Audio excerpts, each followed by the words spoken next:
My brother is deeply in love with my wife. Hey, bro, get your own wife. So I, 32 male, proposed to my fiance a year ago. Congrats. Our wedding was set for July 17th, 2025. That already passed. Yeah, I hear a past tense in there. It was set. Oh, no. So you probably think I'm the bad guy for not wanting my own brother at my wedding, but hear me out. Maybe the bad guys too? Maybe the bad guy was our friends that we made along the way. Yeah, the bad guy was the friends we made along the way? Ever since we were kids, he'd always try to mess up whatever happiness I had. If I got an A+, he'd either rip it to shreds or claim that it was his. And your parents were like, oh, then why is your brother's name on this? I feel like you could have sensed that there were weird vibes. Yeah. Before the weird vibes arrived. Mm-hmm. Always confront the weird vibes direct, bluntly, I think, mostly. Excellent point. My parents, who aren't idiots, obviously didn't believe his bullcrap, but you get what I mean. By the way, this comes from Unhappy Judgment 1601, and if you want to submit your own stories, go to the r/OKStorytime subreddit. So, if I got a girlfriend, he'd flirt with her. When I met my wife, 30 female, in college, we hit it off immediately. My brother tried hitting on her, but she rejected him politely. She told me every time he flirted with her over the years, and even documented it. If I remember, a few years ago, it was around 200 times. Wow, you could make like a whole Banksy documentary with that. That's crazy. She's got a journal, and she's like, on Tuesday at 10:05 p.m., he told me that my shirt looked nice. Now, on Wednesday, he also told me that my shirt looked nice. And it just keeps going for 200 pages. And it's all just it's all about her looks shirt. nice. Yeah. It never actually switches up that much. Yeah. Maybe he's just a fan of shirts. Yeah. This guy's misunderstood. He's becoming more persistent day by day. He's like, can I actually have that shirt? Give me that shirt, please. My parents know about this, but have only told him to stop, which he does for 5 minutes, then he tries again. They always say, he's only joking, or calm down, your wife won't go for him anyway, let him be. Crazy, I know. I mean, like, that is insane to be like, well, I mean, she's your wife, so she's your wife. It shouldn't She'd never matter. go. It's like, My wife is uncomfortable. Tell him to knock it off. The principle of the thing, man. Anyways, back to our main issue, the wedding. I didn't want him to flirt with my soon-to-be wife on our special day. So I called him up and bluntly told him, I don't want you at my wedding. He starts to ask why.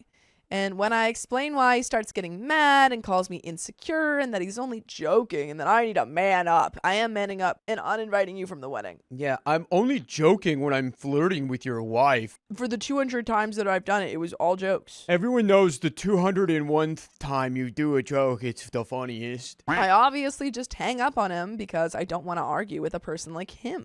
I thought that was it. But a few days ago, my mom called and asked if I was really not inviting Josh to the wedding. I said, yeah. And she started to say what she always said. How he's joking. He's my brother. He's never going to go past flirting with my wife.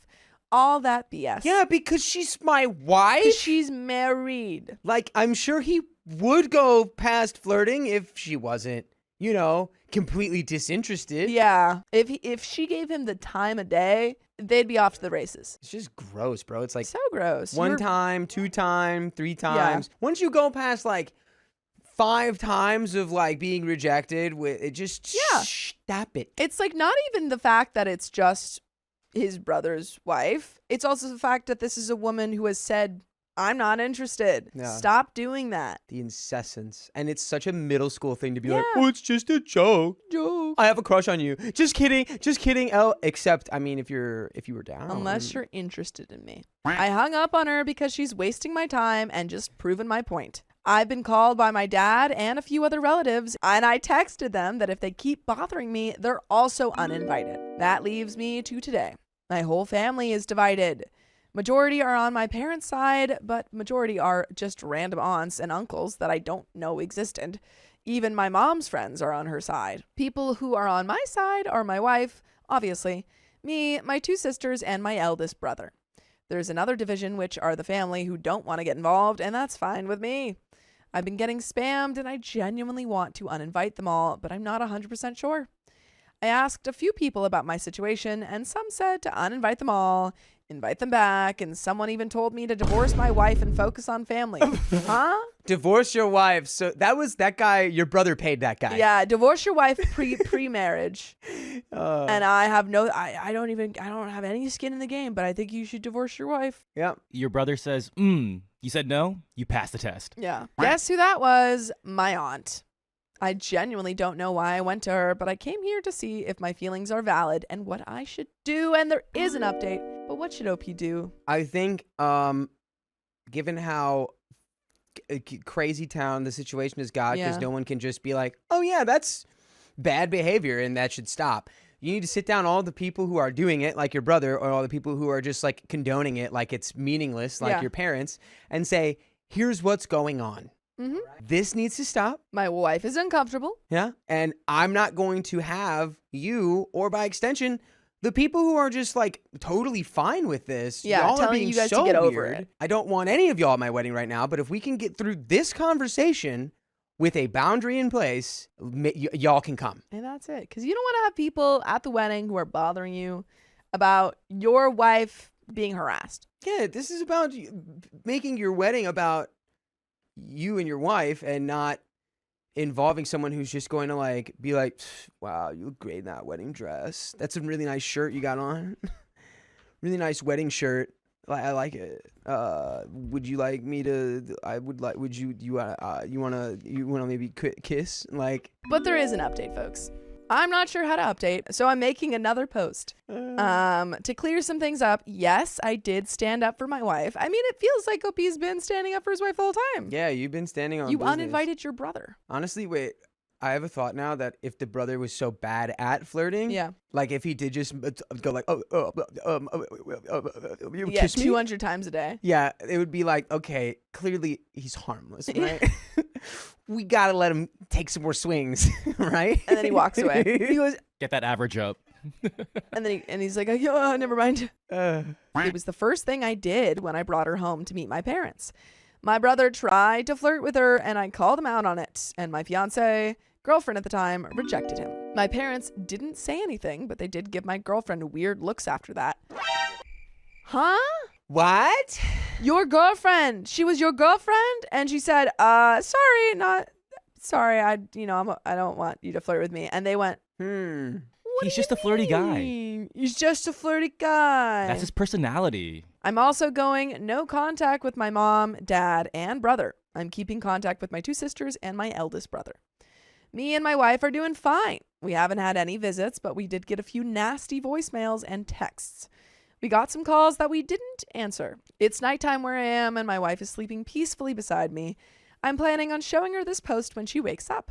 Thank you all for the advice. And there is a second update, folks. Okay. 2 updates. I feel like maybe this update's going to be like, so I've reached back out to some family. Yeah. That's just my vibe. I don't know. Oh, you think that the family's going to come around? I think maybe something happens where they're like, hey, so now that you've actually set its boundary and you're like done with us, we've realized we've made a mistake. Yeah, I think so. I think once they all get uninvited, they're going to be like, we didn't have as much leverage as we thought. Yeah.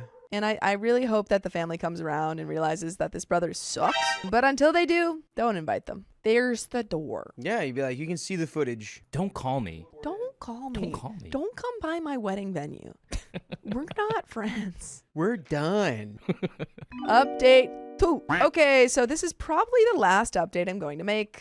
I read some advice on here, and I've decided to uninvite my parents, brother, and all the other relatives on their side who pose a threat in general. Oh, wow. Just sweep them all off. We're getting all the relatives out. Marie now. Kondo your family. I decided to mess with them a little bit, so I went over to their house for dinner with my fiance. She knew the plan.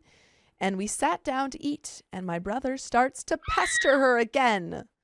I saw a comment that said to spray him every time he flirted with my fiance. And I did just that. OP pulls out the little cat spray. No. I think it would be funny if you had a little water gun. Yeah, or just like a shock collar. Yeah. On No. the lowest setting. Ow. It It was pretty funny because once it hit him, he flinched so hard that he almost fell over. But the fun was quickly gone since my parents started yelling about how I'm immature and that he was only joking. And then you hit them back with, well, I was only joking. Yeah, I Just was play a only little joking. prank. And then you hit them. Yeah. No. So they start going, he was only joking. And then they go, wait, stop it. You're being so mature. Yeah. You just keep hitting them. Yes. Never ending water onslaught. You got to have like a holster for them. You go, Put those away. I'm scared. like, calm down, lady. It's just water. Me and my fiance left after I said a few nasty words to them, and everything has been quiet since. They're not invited, and they know that. When we were leaving, I heard my mom say something about disowning me. I'm not sure. I don't mind at all. I'm looking forward to spending more time with my in-laws. For my upcoming wedding, I've decided to invite my 2 sisters and my eldest brother alongside some of my cousins and a few friends. All of my girlfriend's family are attending. Her family's great and very welcoming. The wedding will have security if anyone uninvited tries to show up, and all of the security guards have water guns. And they go, don't even think about coming into this wedding. They go, Why is your family so hydrophobic? Yeah. I don't understand. Do they have rabies? Yeah. That'd be really bad. Or they're ants. Ants. They don't like water. Ants don't like water? No, because they drown. Everything can drown. Okay. Not fish. I can't drown. Actually, that's technically not true. Yeah, they can drown. But they drown in oxygen. I've screenshotted every nasty text and recorded every voicemail call that I got. I'm going to apply for a restraining order since I have proof of their pesterment. My parents visited my house earlier, but I didn't open the door. They left after some yelling that got them nowhere. I have a Ring doorbell, and I have the recordings of them yelling. Me and my soon-to-be wife are just enjoying life right now. We're heading over to our in-laws right now. After I get the restraining order, I'm going to change my number and block them all. Good idea. I might even deactivate my social media to focus on my fiancé. Life is good. And we're planning on starting a family after our honeymoon. Look at that. Yeah. You could start a new family. Forget the old one. You don't need them. Can you imagine she's pregnant and then the brother's like, wow, you look so great when you're pregnant. Your shirt looks so good. I wish that was my baby. I wish I had given you the baby. Yeah, would you like You choose the wrong to brother. be married to me instead? Thank you for all the support. I've shown my fiance the post and she says thank you too. Guys, I just want to say right now, OP said that was the last update. We're not even halfway through this story. Oh, Update 3. wow. And do you have any thoughts before we jump into it? What do you think is going to happen? Where do you think we're headed? My wife was secretly in love with my brother the whole all time. along. They've been having an affair for 3 years. Yep, it's not going to be his kid. Mm-hmm. I'm still waiting for them to be like, hey, yeah, that was pretty uncool of us. That was pretty silly. Sorry about that. There's going to be like some situation that the They're gonna brother is the switch up. catalyst of, Yeah. and they're going to go, oh, okay, this is not just like, haha, funny time. This is like, this guy needs, He actually wasn't joking at all. yeah, this isn't just funny. This is like concerning. But there's a 3rd update, and I really hope they learn some sort of lesson from this. I'm a married man now. Huzzah! So it's past, I mean, I don't know when we are yet, but we're at least past July, maybe in August now. It might be current. Me and my wife, glad I can call her that now. I mean, you've been calling her that the whole story. You've been saying my wife the whole story. I was actually a little confused. Yeah, Borat. Borat?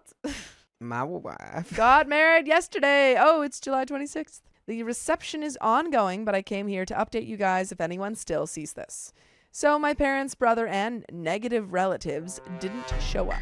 Good. They sent a few messages that I have yet to check a day before the wedding.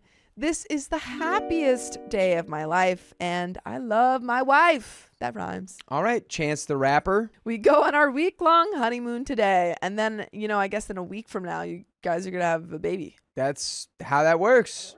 I filed for that restraining order and it has been granted, hence why they didn't bother showing up. We're planning on moving near our in-laws who live a few hours away. I'm curious about the messages they sent, so I'm blocking them right now. And after my honeymoon, maybe I'll unblock them to see what they sent. After that, I'll change my number and I'll probably even get a new phone, lol. Had this phone since. Thank you for all the love and support. Me and my wife really appreciate it. And guys, there's a literal another update. They told us that, or he said That was the last update after update 2. Freaking liar. Okay, so this is what happens. Okay, there's gonna be the messages that OP was sent are gonna be like, they're gonna be like, we need your help. We need your help. There's a man after us. He's after our family fortune that we found out is actually buried somewhere. Yeah. We found a map. They go, OP, we never told you, but we have a family fortune buried somewhere deep beneath the town. National Treasure style. Oh, I was thinking Goonies. You need to find Goonies 4 style, of your Goonies friends. style, yeah. Yeah, and discover this treasure before we lose the lease to our house. 4 friends and 1 sloth. Portland, Oregon. Yeah, in Portland, Oregon. And also one of your friends is like super genius and will later go on to star in Everything Everywhere All at Once. And one of our friends is also Josh Brolin. Yes. This is our time. This is. Oh, and also we're Goonieing. one of your friends is also Samwise Gamgee. You are Samwise Gamgee. Yeah. Update 4. Hello, me and my wife got back from our honeymoon yesterday. The honeymoon was relaxing and fun. I didn't think of my family at all. Only me and my wife. She's your family now, dude. I hear you. Update. I hear you with that though, but also like I doubt that because you're right back to the post talking about how you Yeah, no way you didn't think about them a little bit. probably at least a little bit, right? We're still adjusting to the time, lol. Just like Keon. Anyways, I opened their messages a few hours ago and my wife reminded me about this Reddit post, so I came here to tell you what they sent. I got 3 messages from my mom, 2 from my brother, and 1 from my dad. I've got more from my other relatives, but those 3 are the only ones I'll focus on. I'll just copy what everyone sent, starting with my mom. LP, we think that uninviting your brother to your wedding is over the line. We're family. He wouldn't hit on your wife. Stop being insecure. He's literally done it 200 times. Her second message was when I uninvited her, my brother, dad, etc. OP, you're being ridiculous. Uninviting a majority of your family over a silly joke that's been going on for years is absurd to me. You should have spoke up if you hated it so much. I did, if you didn't know. We did. That's the whole point. Been speaking up about this? Yeah, why didn't you tell us? Stop caring about it. It doesn't matter. We can still talk about this, OP. You don't have to do this. Yeah. You're right. I didn't have to do this until you pushed me to this. Until you pushed me. Then her last message was the day after my wedding, early in the morning at like 3 or 4 a.m. LP, congratulations on your marriage. Me and your father, alongside your brother and aunts and uncles, are very disappointed in you. You can't just uninvite us from your big day. Oh, but that's where you're wrong because that's exactly what I did. Boom. Your brother wouldn't go to such lengths to hurt you, and you know that. Josh is your brother, not a monster. I didn't raise a monster. The way you're acting is unacceptable, OP. Answer my text, OP. You're very close to being disowned.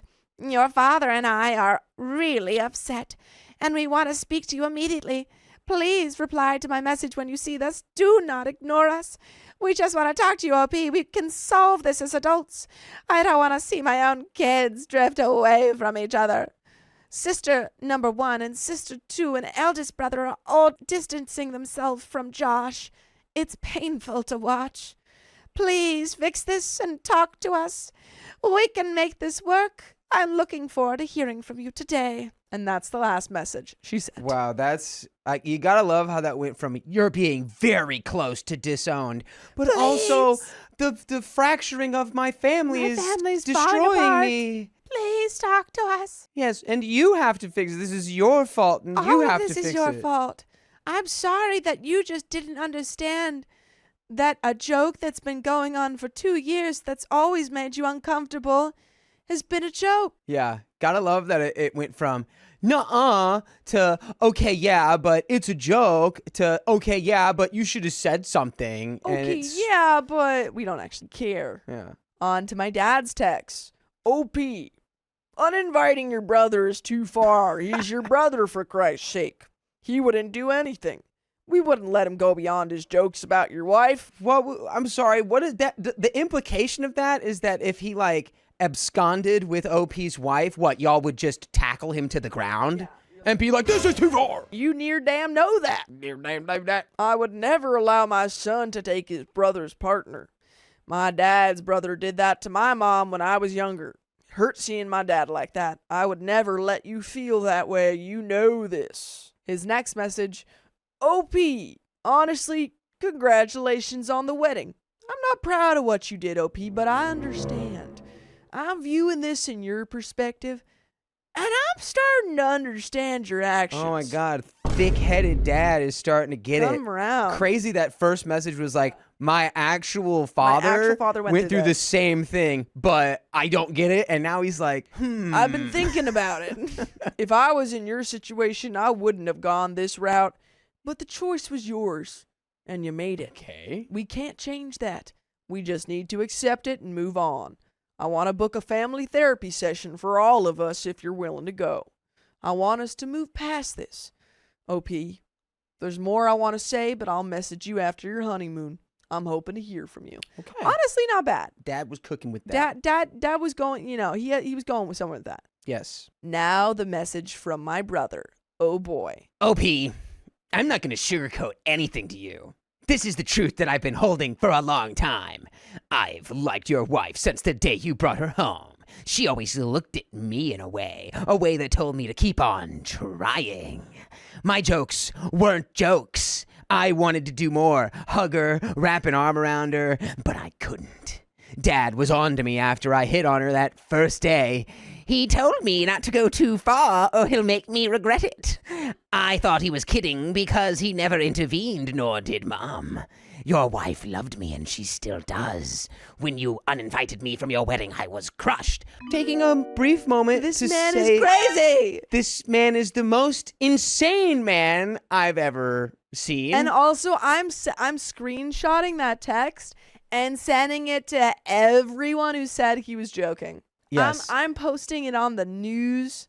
I'm putting it on telephone poles that say missing cat, but underneath it just says the brother's text. yeah. So people read it. I think given this, we do family therapy minus the brother. Brother does his own therapy. He needs to leave the country. He Yeah. needs intense therapy at like a really specific place that, specializes in just Here's what we do. Launch him into space, low Yeah. Earth orbit. He gets hit with the cosmic radiation that Yeah. did the Fantastic Four powers. And then he comes Wait, back you want to give him powers? and he can redeem himself. You want to Yeah. give him Yeah, I wanna give him powers I worry that so he can that change. if he got powers, it'd be kind of a Jonah Hill and Megamind Megamind moment. Literally was thinking that. And then he would go to the wife and be like, well, I have powers now, so like, don't you love me? And she'll be like, no. And he'll be like, I'm going to be evil now because I hate women. You know what? Yeah, I shouldn't be in charge of giving people powers. That's It's okay. That's a good call. It's all right. That's a good call. We're gonna Yeah, double you want to check. Dr. Doom this guy. I'm so okay. Anyway, back into the back into the voice. You are denying me my only chance from my true love because she seals the vault. I don't know what he meant there. You're insecure. You're Don't know what trapping for. her. You're trapping her in a marriage she's agreeing to partake in. Have you seen the way she looks at me? Her eyes are filled with love, always love. Your actions are cruel, very cruel. How could you marry my wife? She's been my wife ever since I met her as your girlfriend. She's been my wife ever since she started dating you.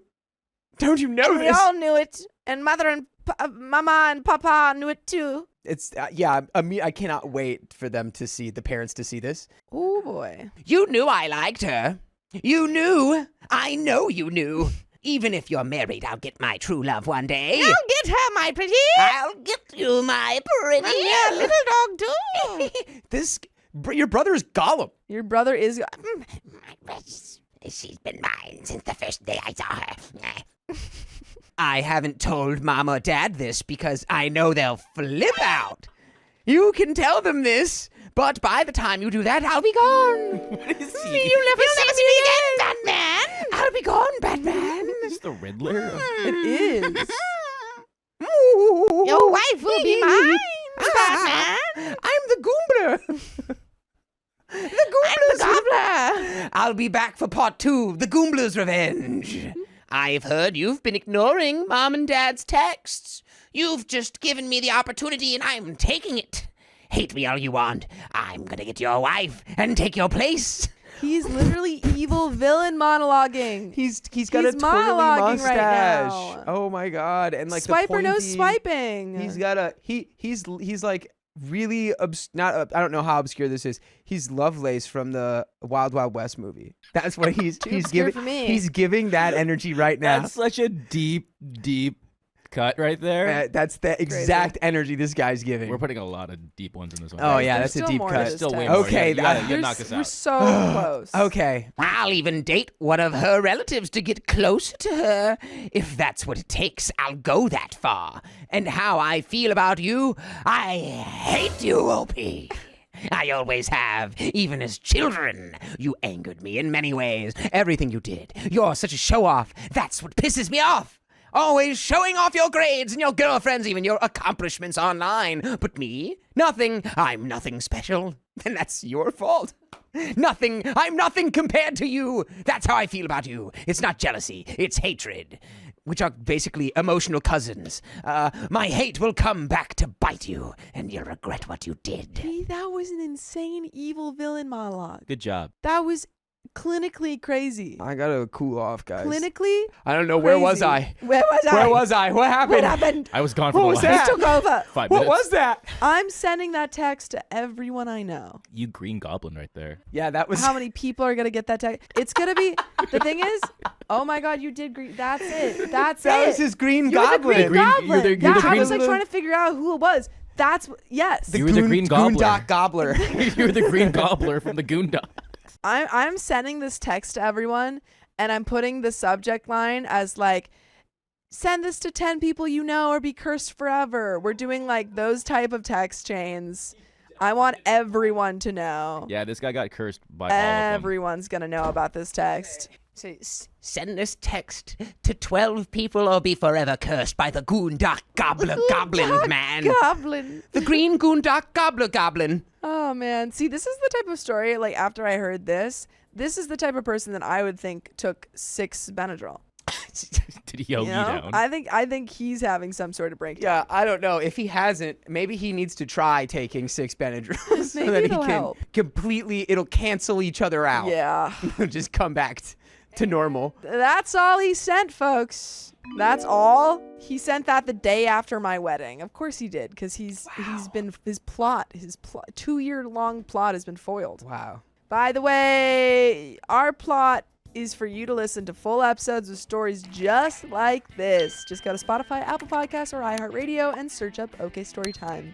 Don't foil us. Anyway, there's a little bit left to this insane story, but do you have any final thoughts? Literally, my final thought is send that text to everyone. Everyone. Well, everyone relevant, because it's Yeah, like, yeah. Don't just clearly send it to- your brother has problems. And the people need to know. I mean, the relevant parties need to know at least. Yeah, like your parents need to know that he needs help. If he's currently dating anyone, definitely let them politely know they need to not be dating this guy. I don't think he's your I parents. don't think he's currently dating anyone. I don't think he's ever dated anyone. Yeah, that's probably the vibe. That's probably the vibe. He's telling OP that he's gonna date OP's wife's relatives. I don't think he could get a date with any of them. Yeah, I'd be like, okay, buddy, Good go luck ahead. with that. Good luck, my You're guy. just gonna have a lot of restraining orders against you. You go out, you go to like the next like family get together, and it's like he's dating her mom. Yeah. He's like, see, Batman, I told you it happened. I told you, Batman. And then it's Well, like I he guess actually if he's the Goondock Goblin, he goes, see, Spider-Man. no, he would be the the layer is he's Yeah. pretending to be his normal self, but he's like the Goondock Gobbler's underneath it, so it's like he's all like loving and caring, and then he just like turns and he's like, And then that's Spider-Man such a gets lovely his Spidey sundress senses. on you, babe. Oh my god. I have no idea where he is, and I haven't spoken to my family. I think they know I'm back, perhaps waiting for my message, but I'm conflicted. I want to answer my dad. He seems sorry for not intervening, and I want to give a response to all of them, actually, to tell them about my brother's message. I'm concerned about my brother's mental health. Me too, dude. Yeah, like He's turning into a villain. on a real level. On a real level, this man is literally having a villain moment. Yeah, so on a real level, like real advice, not funny haha time, like don't send that to everybody. Yeah, but send it to your parents. parents. And then you let them know, hey guys, remember how you said this was no big deal? Yeah, Broski's having a legit breakdown. literally. Okay, this was always kind of weird, and I feel like y'all are kind of partially responsible now Yep. for having propped up this behavior His whole life. for years. For His years. whole life. I'm not scared of him. He can't do anything physical to me. I'm bigger than him if he tries anything. I'm unsure of what to do. We found a house while on our honeymoon. It's closer to my in-laws. We signed the lease earlier today, and we're starting to move tomorrow. I feel like it's safer to move houses than reply to them. I'm unsure on how to speak to my wife about this. She doesn't know what the messages say because she went out to run errands and came back exhausted and went to bed. I checked while she was gone, and I didn't tell her. I'm coming here for advice on what to do. And folks, that's the end of that story. But dude, just send this to your parents. You don't even have to say anything. Just send that text, screenshots, and leave it at that. Well, I think your dad's clearly trying to build a bridge. I think to your some dad level. is, Out of both of those responses, clearly your mom was more like, and Yeah. your brother was like, but your dad was like, I mean, we could maybe fix this. I see where you're coming from. Yeah, so talk to your, maybe you can just send that to your dad and then he can kind of handle things. Yeah. Get like a Ring camera too, or like Mhm. something. Change your Just- locks, just ring in camera, case. something. Yeah, just you definitely want to keep Double track. lock the back door. That's something pretty Like concerning behavior to send that. But and yeah, Ming Ming says send the brothers text to mom. Yeah, send it to the parents. I'm just saying don't blast it. Don't send it don't post it on Facebook. Don't put it out there. Don't that. send I it to mean, people. you posted it on Reddit. Making this a public shaming thing is just gonna make his situation worse. Yeah. And I think clearly he's it going to go a is little bit more something. cray-cray if he does get put on blast. Yeah. And we don't want that. Yeah. Also, yeah, talk to your wife about it and just say, hey, like, got these insane texts. I'm thinking about, sending him what they said or what he said. Just send the text and just be like, thoughts? Thoughts? Thoughts? Any thoughts? Mom's gonna be like, I can't believe you would make up fake texts that your brother sent you. these texts. Uh, And then the brother's like, no, I've thought this the whole time, Mama, and I know you're on my side because you never said anything. yes. And she goes, stop being crazy with your jokes, son. Oh, you joker. My brother wants to reconcile after he betrayed me with my girlfriend. Hey, bro, it's just a prank. I, 31 male, have been estranged from my brother, 34 male, for the last 6 years. I found out that he had an affair with my then girlfriend of 5 years. Ooh. It was a serious relationship, and I was planning to propose and build a life with her. I found out from my ex's best friend about the affair. She said it was literally making her physically sick, and she could not stand by what they were doing behind my back. Oh, boy. By the way, this comes from Ta111199, and if you want to submit your own stories, go to the r/OKStorytime subreddit. So, Oh, brother. whew, oh brother, where art thou?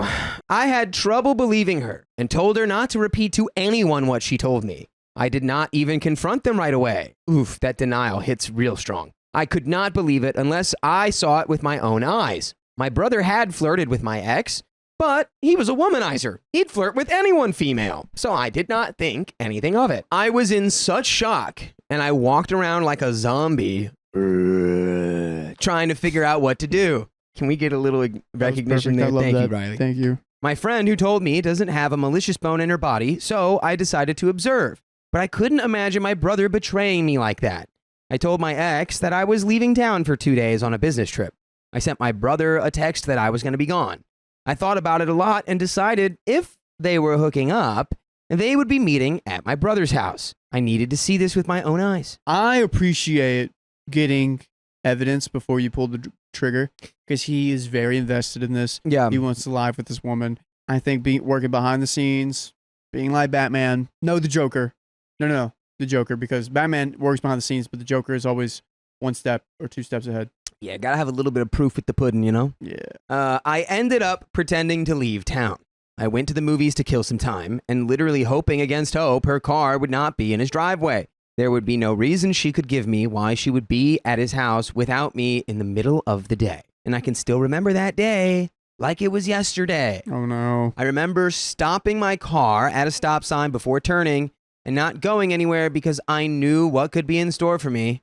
My heart was beating so fast, I thought I would pass out. I needed to know the truth, and sure enough, her car was at his house. Maybe there was an emergency. Did we think about that? Maybe she texted you, but it didn't go through. Emergency! Emergency! My boyfriend's out of town for 2 days. We only have 2 days.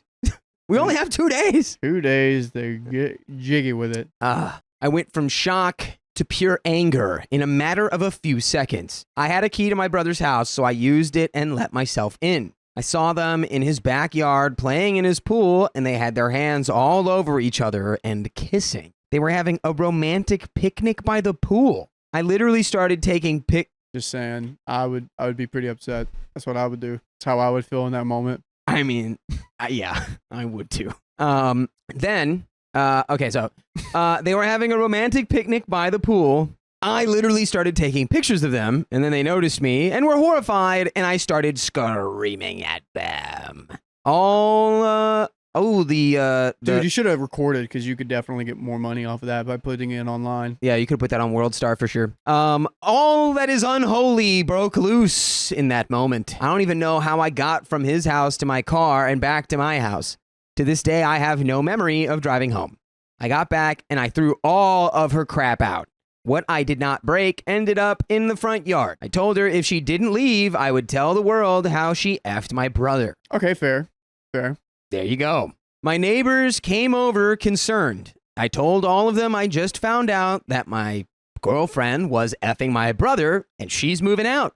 They left, shocked and disgusted. After I banished her from my residence, I turned my phone off and got maybe a little too wasted. My neighbors came to check on me, made sure I was okay. Out of concern, one called my cousin and he came over. I told him what I saw, and he kept asking if I could have perhaps misinterpreted what I had seen. Hey, let's just have your girlfriend hang out with my brother by the pool having a romantic date. Mm-hmm. Tell me. That they set up after I told them I'd be out of town for the weekend. Guys, it was CPR Yeah. while standing up. Certifiable picnic relations. Yeah, what were they eating? Hot dogs? Hot dog. Dude, they were eating freaking Eating some junk. cream They were- pies? you know what they were eating? Junk food. Pow. Right off the top of the head. Right off the dome. I showed him the pictures of them, and he had no doubt. This tore our family apart. I disowned my brother, and he was dead to me. Our mother was so upset, she slapped him across the face as hard as she could and exiled him from the house when he was trying to explain himself. The most Mom had ever done was smack us on the hand when we were little.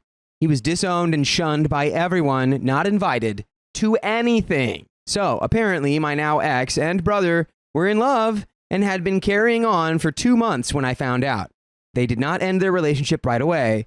All they had was each other. Well, yeah, that I'm makes sense. saying if you're going to be cheating, you better stay with them forever. We had the same friends, and they all took my side. And that is when the relationship officially ended.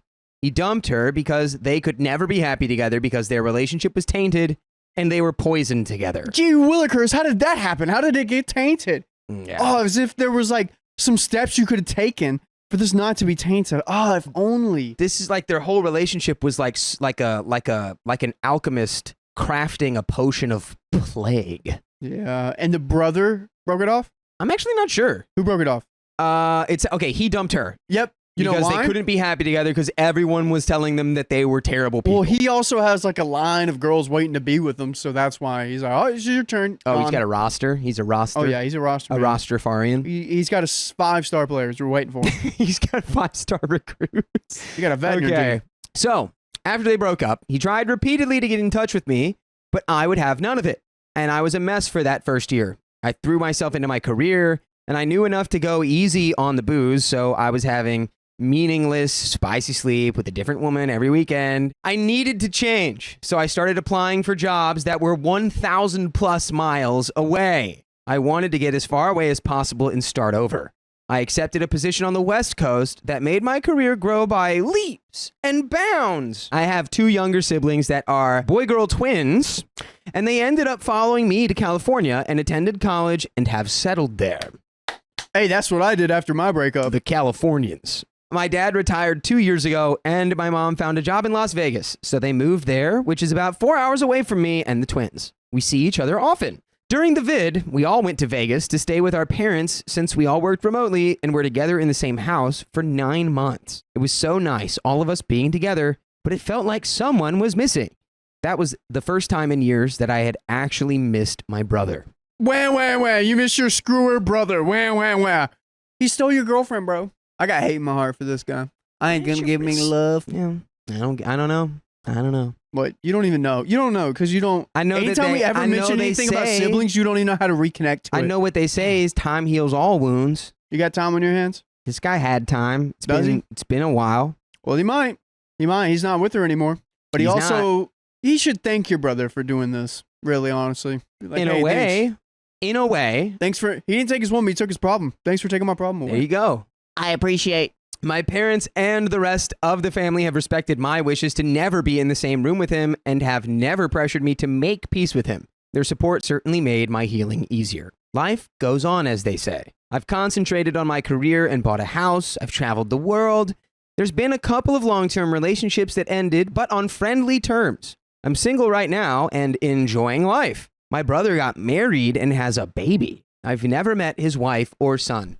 OP, you now have the opportunity to pull the funniest prank of all time. You steal his wife. I was gonna say steal the son, make him a better man than he would ever be. You steal the wife first, and then you steal the son. Don't steal anyone. Yeah, don't steal anyone. So, I have never met his wife or his son. I was invited to their wedding, but I did not attend. My parents see him like 1 or 2 times a year for long weekends and talk regularly. They're crazy about their grandbaby. They've spent some holidays with him when I had other plans. The twins barely talk to him and have not met the baby in person. My sister told me that his wife is lovely and not sure what she sees in our brother. I got an invite to attend my nephew's first birthday party in May, and I am actually thinking of going. I don't have that horrible pain I used to feel. I don't even necessarily feel anger any longer towards him. More so sad because of all of the loss. I have a desire to meet my nephew. Has anyone been able to come back from something like this? How did it go? Any regrets? And there's an update. Riley, what are your thoughts on this situation? As OP said, how did it go? Any regrets? Has anyone been through this? What do I do? One, I know everyone has complicated feelings with forgiving. I'm always a big fan of forgiving. Not that you actually have to forgive the person, but forgive yourself for going through that, so you don't hold that for yourself. But maybe contemplate the idea of forgiving your brother. See how that works. Yeah. I mean, he is family. You do miss him. You miss having him a part of your life. Mm-hmm. You know what he did was wrong. Yeah, it feels like OP's good at doing that. It feels like OP is very aware that, like, okay, I noticed I kind of did miss my brother there. Mm-hmm. I do kind of want to meet my nephew. Yeah. So if you know, no 2 situations are exactly the same. Yeah, no. If you're feeling those feelings, you want to meet your nephew, go meet your nephew. Meet your nephew. Also, this did happen a while. Time does heal wounds. It does. Not all wounds, but it does heal some wounds. I would definitely contemplate this, really think about it, journal, meditate, pray about it, whatever you got to do, and see how you actually feel about it. Go to your brother, talk to him. Hey, what you did was messed up. I love you as a brother. Yeah. Let's put this behind us. Right. And I think, honestly, you missing him is like showing that you're ready for the next steps of reconciliation with your brother. Yeah. It's going to suck. You can call him out on his crap. That's how I feel. I want to thank everyone who posted. I read all the posts and I was given some really good advice. It was strongly advised by multiple people that I don't see or talk to my brother for the first time at my nephew's birthday party. That is actually a really good point I did not think about. I have to agree with that. There were a couple of comments that mentioned if my brother's wife knew about his history, and I honestly had no idea. It's hard to hide being estranged from a sibling from a spouse, and I was very curious if he was upfront about his filth-tastic history, or if he had flat out lied. I spoke to my dad, and I asked him what he knew. He said that he asked him if she knew his history after they became engaged, and my brother said she is aware. Dad did specify that he has never discussed this with sister-in-law, so I cannot say 100% that he's telling the truth. Dad also mentioned sister-in-law has her own skeletons in her closet. He said he did not want to gossip, but a simple Google search with her maiden name would tell me a lot. So I Googled her. And you know what that means? That's yes. Tell me. Criminal record is what that is. So I Googled her, and I thought my brother was messy. She is a convicted felon that did prison time for vehicular manslaughter. i.e., driving a little intoxicated and unaliving an individual. It happened a long time ago, but I cannot imagine living with something like that on my conscience. Obviously, my sister does not know her history. I don't think she would call her lovely if she did. I also asked Dad what he thought of me talking to him again and if he really has changed. Dad said he has matured some since becoming a father and he is remorseful for what he did, but he is still self-absorbed and entitled. And that kind of left me more confused. But by the way, I know something that's not confusing at all. And it's the fact that you can listen to full episodes of stories just like this on Spotify, on YouTube, on iHeartRadio, on Apple Podcasts, literally wherever you listen to podcasts, just search OK Storytime. And then you'll have access to our entire archive. There's a lot in there. So let's finish this story. So my dad said it would be his dream come true to have all his kids in the same house again, but not to pressure myself into having any kind of relationship with him for their sake. Dad said he told him a long time ago there would be long-term consequences and he had to live with them, even if that meant he got left out of family holidays and vacations. Since finding out that info on sister-in-law, it kind of left me feeling deflated and maybe not as inclined to see my brother again. I know people can change, but I am not sure if I want to bring those two broken people into my life, even if it means I don't get to meet my nephew. If I was not sure before, I'm even more uncertain now. For the time being, I think I'm going to leave it alone, and I think that's best. And that's the end of the freaking story. Wow, it was one sentence away. That's crazy. That is crazy. I'm mad at myself for having done that. I refuse to attend my mother's wedding because I resent my brother. Leave him out of it. In October 2022, I got married. My dad proudly walked me down the aisle. It was one of the happiest moments of my life. Just a month and a half later, in December, we found out he was more ill than previously thought. His health rapidly declined, and he eventually needed a lung biopsy. He passed away a little over a week after the biopsy, and it crushed me. By the way, this comes from user OKBeautiful8374 from the Charlotte Dobre YouTube subreddit. If you want to submit your own stories, go to the r/OKStorytime subreddit. This is what went down before he passed. My brother, let's call him Doolittle, and his wife, we'll call her Priscilla, both who are medical professionals, explained that our parents' home was filled with bird dander. They had over 20 birds, and Priscilla insisted that my dad could not return home until the house was completely cleaned and cleared of bird allergens. She was the one who said his exposure to the birds caused the rare fungal infection in his lungs, so I took it very seriously. Note, Priscilla wanted to be involved and often told us all what to do. We spent days working to fix up the house. We cleared out each room of clutter, we rented gear, bought supplies, and I eventually hired a painter to repaint the affected rooms.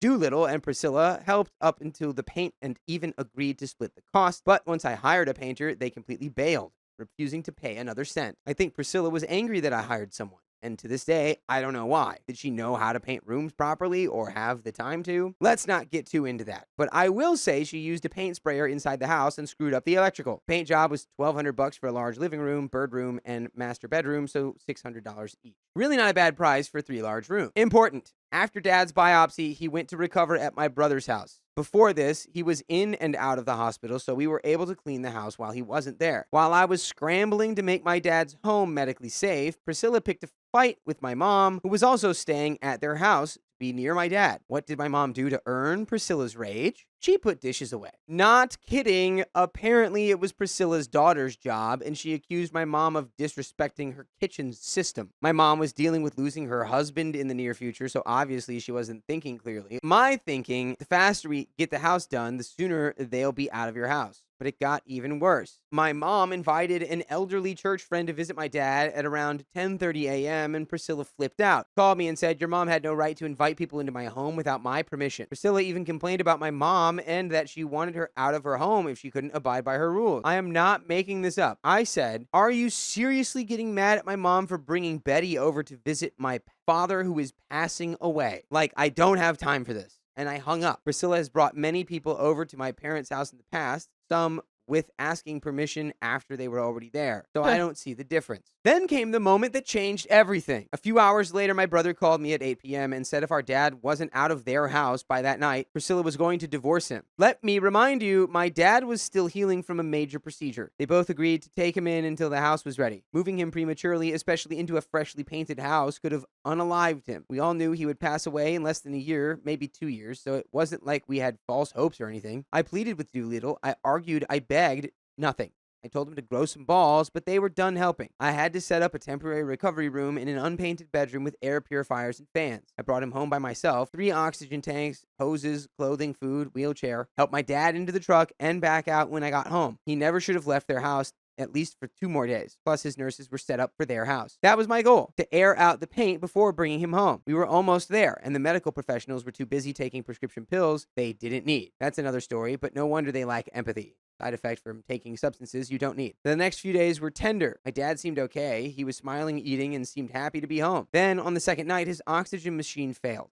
It had a filter change alert, and no one knew. He was gasping for air for nearly 45 minutes. My mom didn't hear him over the noise of the air purifiers. Again, this is why he should have still been in their house. We wouldn't have needed all those noisy air purifiers and fans in their house. Priscilla was also the only one who said he needed to have the biopsy. The doctor said it was up to my dad. She convinced him to get it done. We believed everything she said. Called the ambulance. A few days later, he went into hospice. On the day he passed, my mom and I were by his side. I opened the window to let the sun in, played his favorite news channel, and wore lavender oil so he'd remember his happy place. I kept updating him even though he couldn't talk, because the nurse said he could still hear me. I told him that Doolittle and his family were on their way. In about 15 minutes, I told him. He passed before they arrived. I like to think he chose that moment to pass away on his terms. Even after I told them he had passed, Doolittle and Priscilla didn't rush to the hospital. Instead, Priscilla said she was taking the kids to Barnes & Noble to get books about death. And her plan was that she told her daughters that their grandfather was passing away because he didn't eat healthy food and didn't take care of himself. She wanted that to be the lesson. She's like, he passed away because he didn't do his homework. He didn't take a bath at bath time. He's like just using that to try to get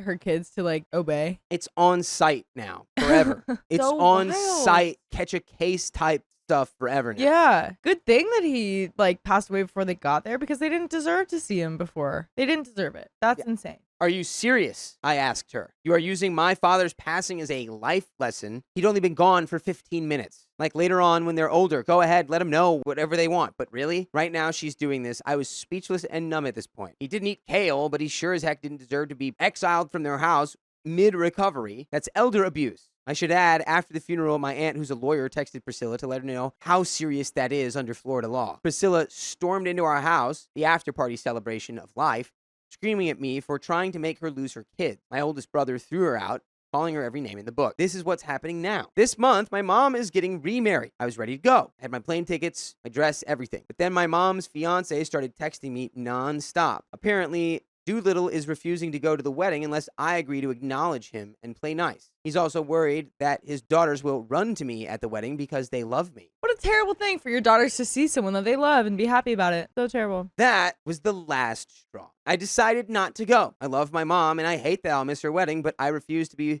manipulated or emotionally extorted. Doolittle and Priscilla regularly use their kids to control my mom. Do this or you can't see the girls. And now they're doing it to me. I miss my nieces, but I do not want to be controlled by their parents. The wedding is in 9 days, and it would take me a day to get there by flight. So am I the a-hole for not wanting to go to my mom's wedding? No, I just don't really understand why, like, that's the answer here. Because they were saying, like, oh, we're not going to go to the wedding unless you apologize or whatever, or, like, acknowledge me, you know? So it's like, why don't you just go and just let them not go? You know what I mean? I think it's more of a matter of principle. It's like, why would you let the people who are responsible for your my dad's passing and your husband's passing to just like come to the wedding? Well, It's exactly, totally like- fine, and they're just gonna continue to extort us by using our emotions against us. Well, yeah. They that's the just point. shouldn't be here. There's an update though. I decided to go to the wedding after all. After listening to all of the comments and suggestions, I realized that life is too short and I couldn't miss my mom's wedding. Thank you everyone for the advice. I'll keep you updated on how it goes. There's a second update. This is what happened when I arrived. I was back to being the matron of honor, so I made myself busy with wedding duties. We had a bachelorette party and had so much fun. Up until the day of the wedding, we didn't really discuss Doolittle or Priscilla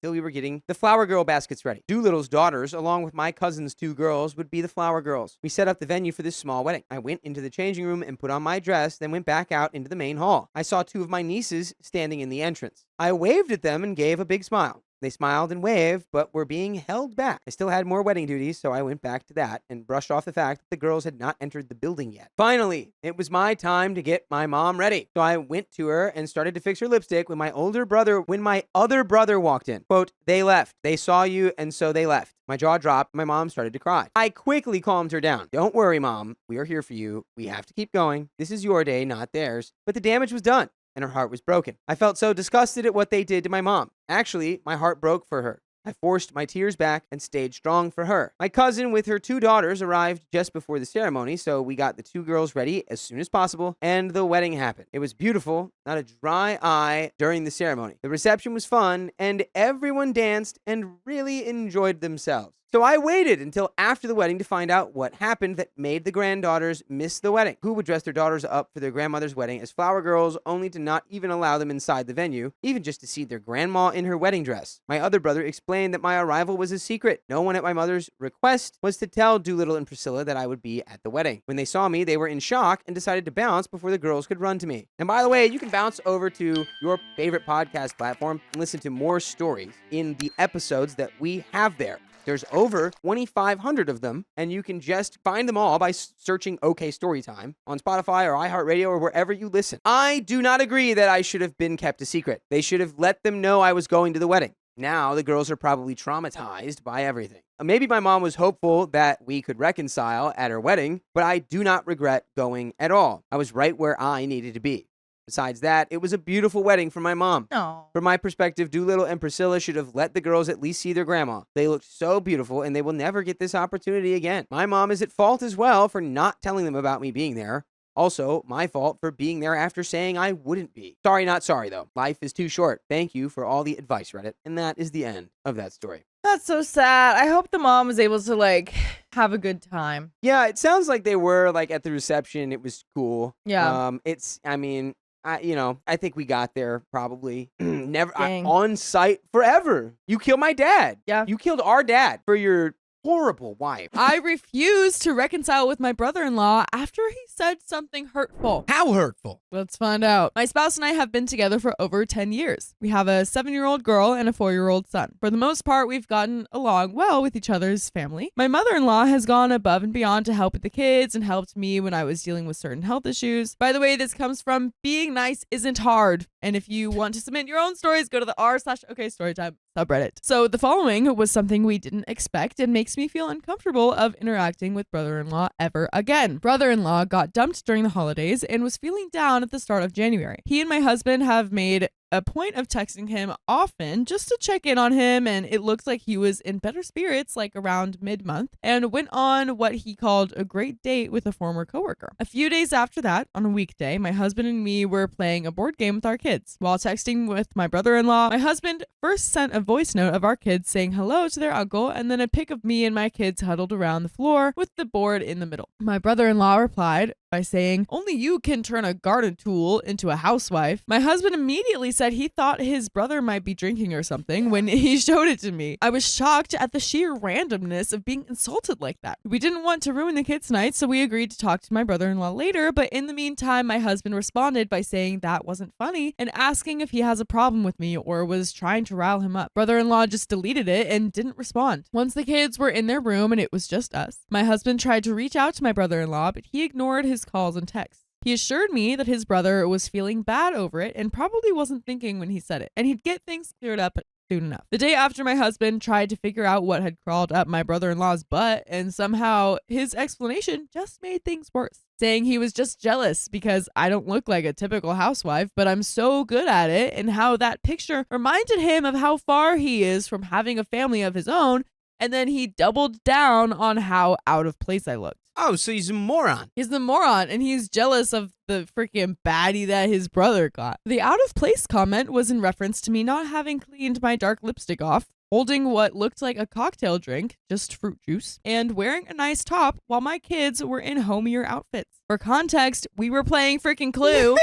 And my husband and I had come back from having coffee with friends, and I thought that I could role play a socialite, so I didn't switch to something more comfy. That, along with my shoulder bag tattoo, meant I had no business being in a comfy, cozy family picture, apparently. Brother-in-law said over and over again how it was a crappy joke, but I still felt like he had or has some personal problem with me. My husband told him to sort himself out and reach back when he had a real apology. So then he contacted me, wrote a whole paragraph saying how sorry he is and how he hates how he's put his brother in an awkward place, and how I know that he respects and cares about me and how I'm family. I told him I felt that there was more to it and I'd be willing to forgive him, but first he had to be completely honest. He replied by going on a weird tangent about how I don't fit the profile of a regular great housewife and how my husband is lucky he got the best of both worlds. And the more I asked for context, the stranger and weirder it got. I didn't want him in our house last week for my son's birthday, and knowing that he just texted my brother how he'd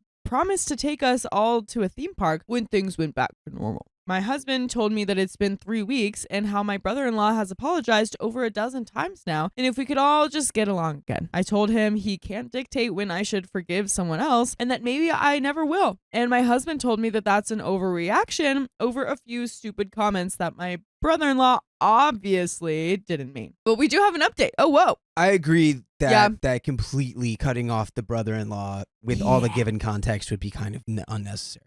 I agree. It's whack that he did that, but it's definitely not I'm never speaking to you again for as long as I live type stuff. Yeah, and the fact that he apologized is definitely big. I feel like a lot of people would double down. Yeah. A lot of the stories that we've read, people just double down. My mother-in-law texted my husband asking questions about us excluding my brother-in-law for several get-togethers now, the aforementioned birthday and barbecue, and I told my husband that he'd have to tell his mom. He told me he needed to talk to me first before explaining things to her. I expected he'd tell me my brother-in-law had told my mother-in-law his own distorted version, or that we needed to be careful on how we explain things to my mother-in-law. Instead, he told me he had an inside joke years back with his brother-in-law and a few friends about me being a one-night stand turned serious girlfriend and how it was stupid, immature, and something he's embarrassed about now. He said that he didn't even connect the dots when my brother-in-law made the garden tool to housewife comment, and it wasn't until my brother-in-law spelled it out for him in a later conversation. For weeks, he was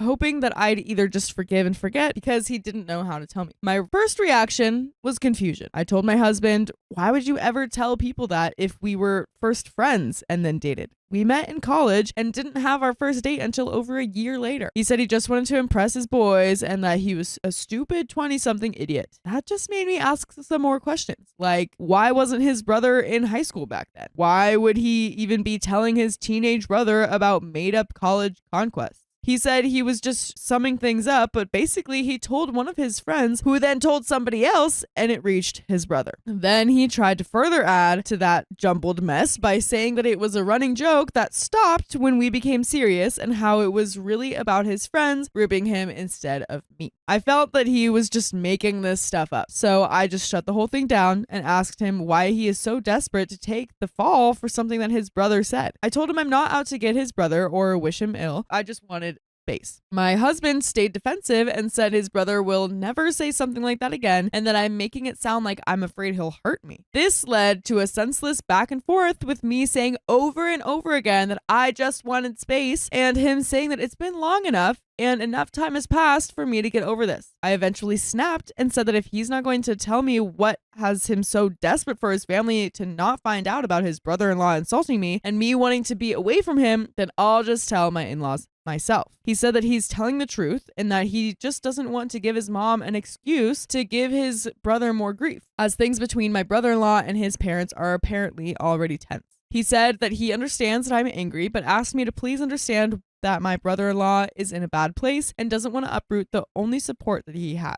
He then started crying, which I didn't expect, and said that he feels like my brother-in-law is in a worse place mentally than what any of us know, and to please just be patient with him right now. I didn't want to keep arguing after that and agreed to just let him tell his mother whatever he wants in the meantime, and that I don't have to speak or be near my brother-in-law until I say so. This was all on the car ride back to the house earlier today, and we agreed to talk more about this when we get some privacy. Right now, he's watching TV with our kids while I'm in our room. In like 2 hours, we'll go out to eat and probably won't be in the mood for a heavy conversation later tonight, which is fine because right now my thoughts are all over the place. I feel like there's some heavy secret that I'm not privy to. I'm confused over how such one stupid comment has now brought us here. If my husband isn't lying, then he has some weird hangups and attachment to his brother that I had never ever seen before. I just don't know what to think. Whoa. Okay, we've got another update, but I want to know what you think. Dude, I don't know. This is like too weird for me to even think anything. I think the brother is in a bad place, but also he is acting really weird. I don't know. I need more information, which I think we'll get in the next update. I kind of feel feel like maybe it is an overreaction. I don't know. I don't really like telling people, especially when it's OP. Usually that like you're just freaking out. You gotta calm down. But she's saying like, I don't know how this comment brought us here, but like to me it seems like you brought it here.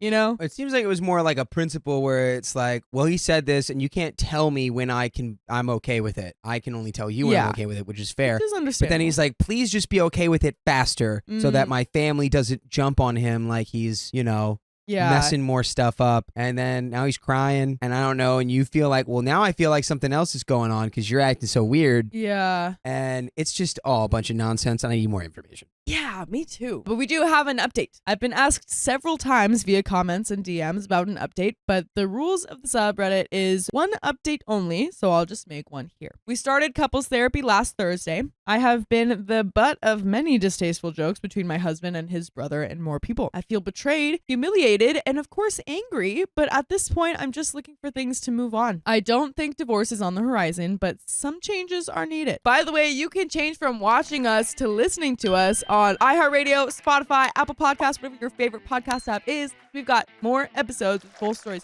just like this one. Let's go to OK Storytime. I like that there's no divorce in the horizon, but yeah, changes need to be made. Glad they're working it out. And it definitely is more understandable that she's mad that like this isn't just a one comment. This is like so many other jokes that are like, why would you even Right, where it was joke like about for me like forever, it was like a pretend joke where it was like, oh, your one night stand that you turn into your wife, which is like, he's like, no, babe, that's more, they're ribbing me. It's like, yeah, they're ribbing you, and it's about your wife. Like, yeah, like that's she's still so- involved. come on. Right. In regards to my mother-in-law, I did tell her about why I'm avoiding my brother-in-law, and she apologized on his behalf and said that she understood. In regards to my mother-in-law and brother-in-law, their issues are regarding money and have nothing to do with me. My mother-in-law finding out about this drama just gave her another reason to be upset at my brother-in-law. My husband's excuse for being such a pig is because of feeling insecure, which blah, but I will give couples therapy an honest try, and so far he seems to be trying to be better, so let's see where that takes us. And that is the end of that. The best stories always end in communication and couples therapy. Yes. Really. I refuse to go to the theme park with my brother because he's in a wheelchair. What about those front of the line passes? Those are expensive. My 19 female little brother, 10, broke his ankle literally this week on a Monday. So he's bound to the couch or a wheelchair right now since he has to keep his foot up. I live with my parents, 49 male, 45 female, and we had all planned a family trip to a theme park 2 hours away this Monday, which would be a week after the break. By the way, this comes from Santa T, and if you want to submit your own stories, go to r/OK Storytime subreddit. So my little brother had been talking about it for weeks. It would be his first time he would get to go on a ride, particularly a roller coaster, since he was too scared before. But now he was brave enough. Aw, He was so excited. I love that. But then he broke his ankle. My parents, however, are determined to still go on this trip Monday because our tickets could not be postponed. Also, they say they really want to go. My brother would have to find a way to sit in a car for 2 hours on the way back and there while keeping his leg high, being safe, and being comfortable. Hard, but maybe not impossible. The problem, however, arises at the theme park itself. It's lovely. However, my brother can go on exactly 5 rides, which includes animatronic show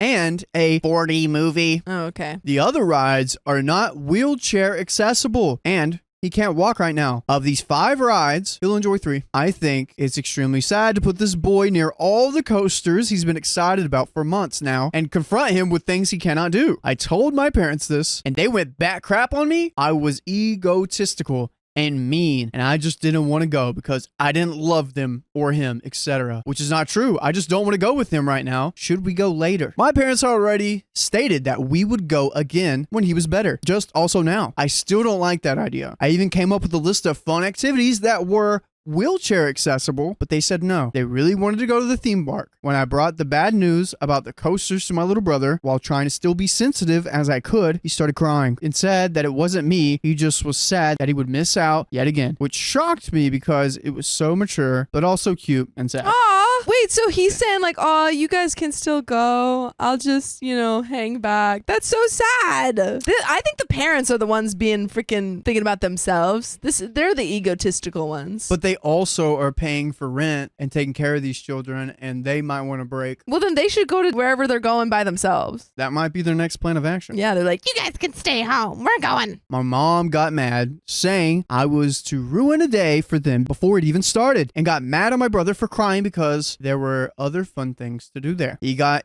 tantrumy and said, but the coasters! But after some of my mom's convincing, he said, still crying, okay, Mom, I'll still go for you. Stop being mad because I've said I'll go. Aww. Tough translation, which broke my heart. I just don't think it's a good idea that we are better off postponing the trip rather than confronting this 10-year-old with all the things he wants to do but cannot. Also, my brother has been very sick because of the pain and has lost sleep, so he has still been vomiting and crying a lot. And being 2 hours away from home is quite a lot, and if you're all of a sudden nauseated. My boyfriend's family sided with me, but I feel like I'm going crazy. So, am I the a-hole? Clearly not. Yeah, you're Clearly a really nice sister. You're a really great sibling, and your parents literally don't care about your brother at all. Very clearly, these parents are just focused on either they're focused on the theme park because they really want to go to the theme park, or because they don't want to lose the money that they paid. But either way, they're really not focusing on their kids. Dude, they might have gotten those front line passes. Well, those are expensive. I don't know. Maybe they got the cool souvenir popcorn bucket or drink thing. they're like, we have to go. And they can't. They gotta go now. Yeah, no. OP's trying to protect their sibling, and parents are not it. We got some comments. I came here to say you will be the a-hole for being ashamed of having to be seen with your brother using a wheelchair. Instead, you're being a super duper sister who is totally not the a-hole, sticking up for your brother because the trip isn't going to work for him because he won't be able to do much. While it's good for him to get out and about, even with a broken ankle, a theme park is a draft choice. That's what I've been saying. We've had a miniature version of our entire country here, which is also like a fun day trip, and you'll only have to be able to watch the fun details and just stroll around. He won't be missing much of anything. I'm not ashamed of any wheelchairs, and I'll never be. I'm just ashamed of the people that are in them. I don't mind about wheelchairs, but the people that are in them. People in them? Oh, they really grind my gears. I gotta stay away from them. I actually think he's fun in this wheelchair, and so does he. Haha, we do soft wheelies while my parents aren't looking. Okay, these siblings seem great. They seem like they got a good bond. You have a mini town? Dang, where do you live? The Netherlands! Rotterdam is like a miniature of the entire country, which is not big, LMAO. It's a blast. Oh, Motortram, it's amazing. It is. My parents are saying, yeah, but he's in a wheelchair, so we might not be able to see all the miniatures. He's in a wheelchair, not blind. All of a sudden, we care about his wheelchair and then comes to a miniature country, but not when it comes to a whole butt theme park. Another commenter says, not the a-hole. First, you should absolutely double check about postponing the tickets. If they have so few activities that are wheelchair accessible, then it's only fair they allow you to use the tickets when you can make full use of the facilities. But you brought up a valid, thoughtful points to your parents. If the point of the trip is for the family to enjoy it, then postponing it for another time is a smart decision. Even if your brother was able to do everything he wanted to do, it seems unlikely that he will enjoy the trip overall given his current pain and exhaustion. OP replies, my parents won't look into postponing the tickets. They say that they had a 6-week passed away deadline ending next Friday. Like, sure,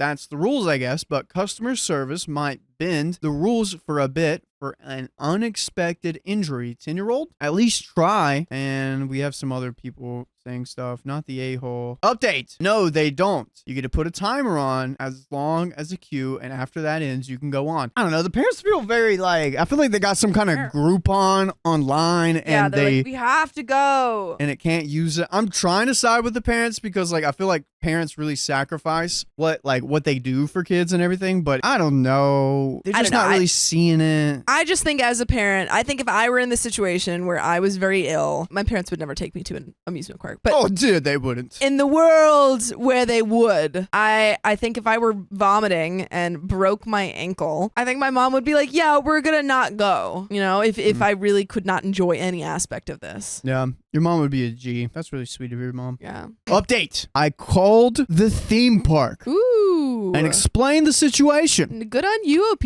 They said they would postpone the tickets for us Nice. and wish my brother a quick recovery. The fact that the parents didn't even ask is crazy. Yep, so it's not a theme park issue anymore. Yeah. I think that the parents should go by themselves and then OP should say, hey, can you postpone these 2 tickets and take her brother? Yeah.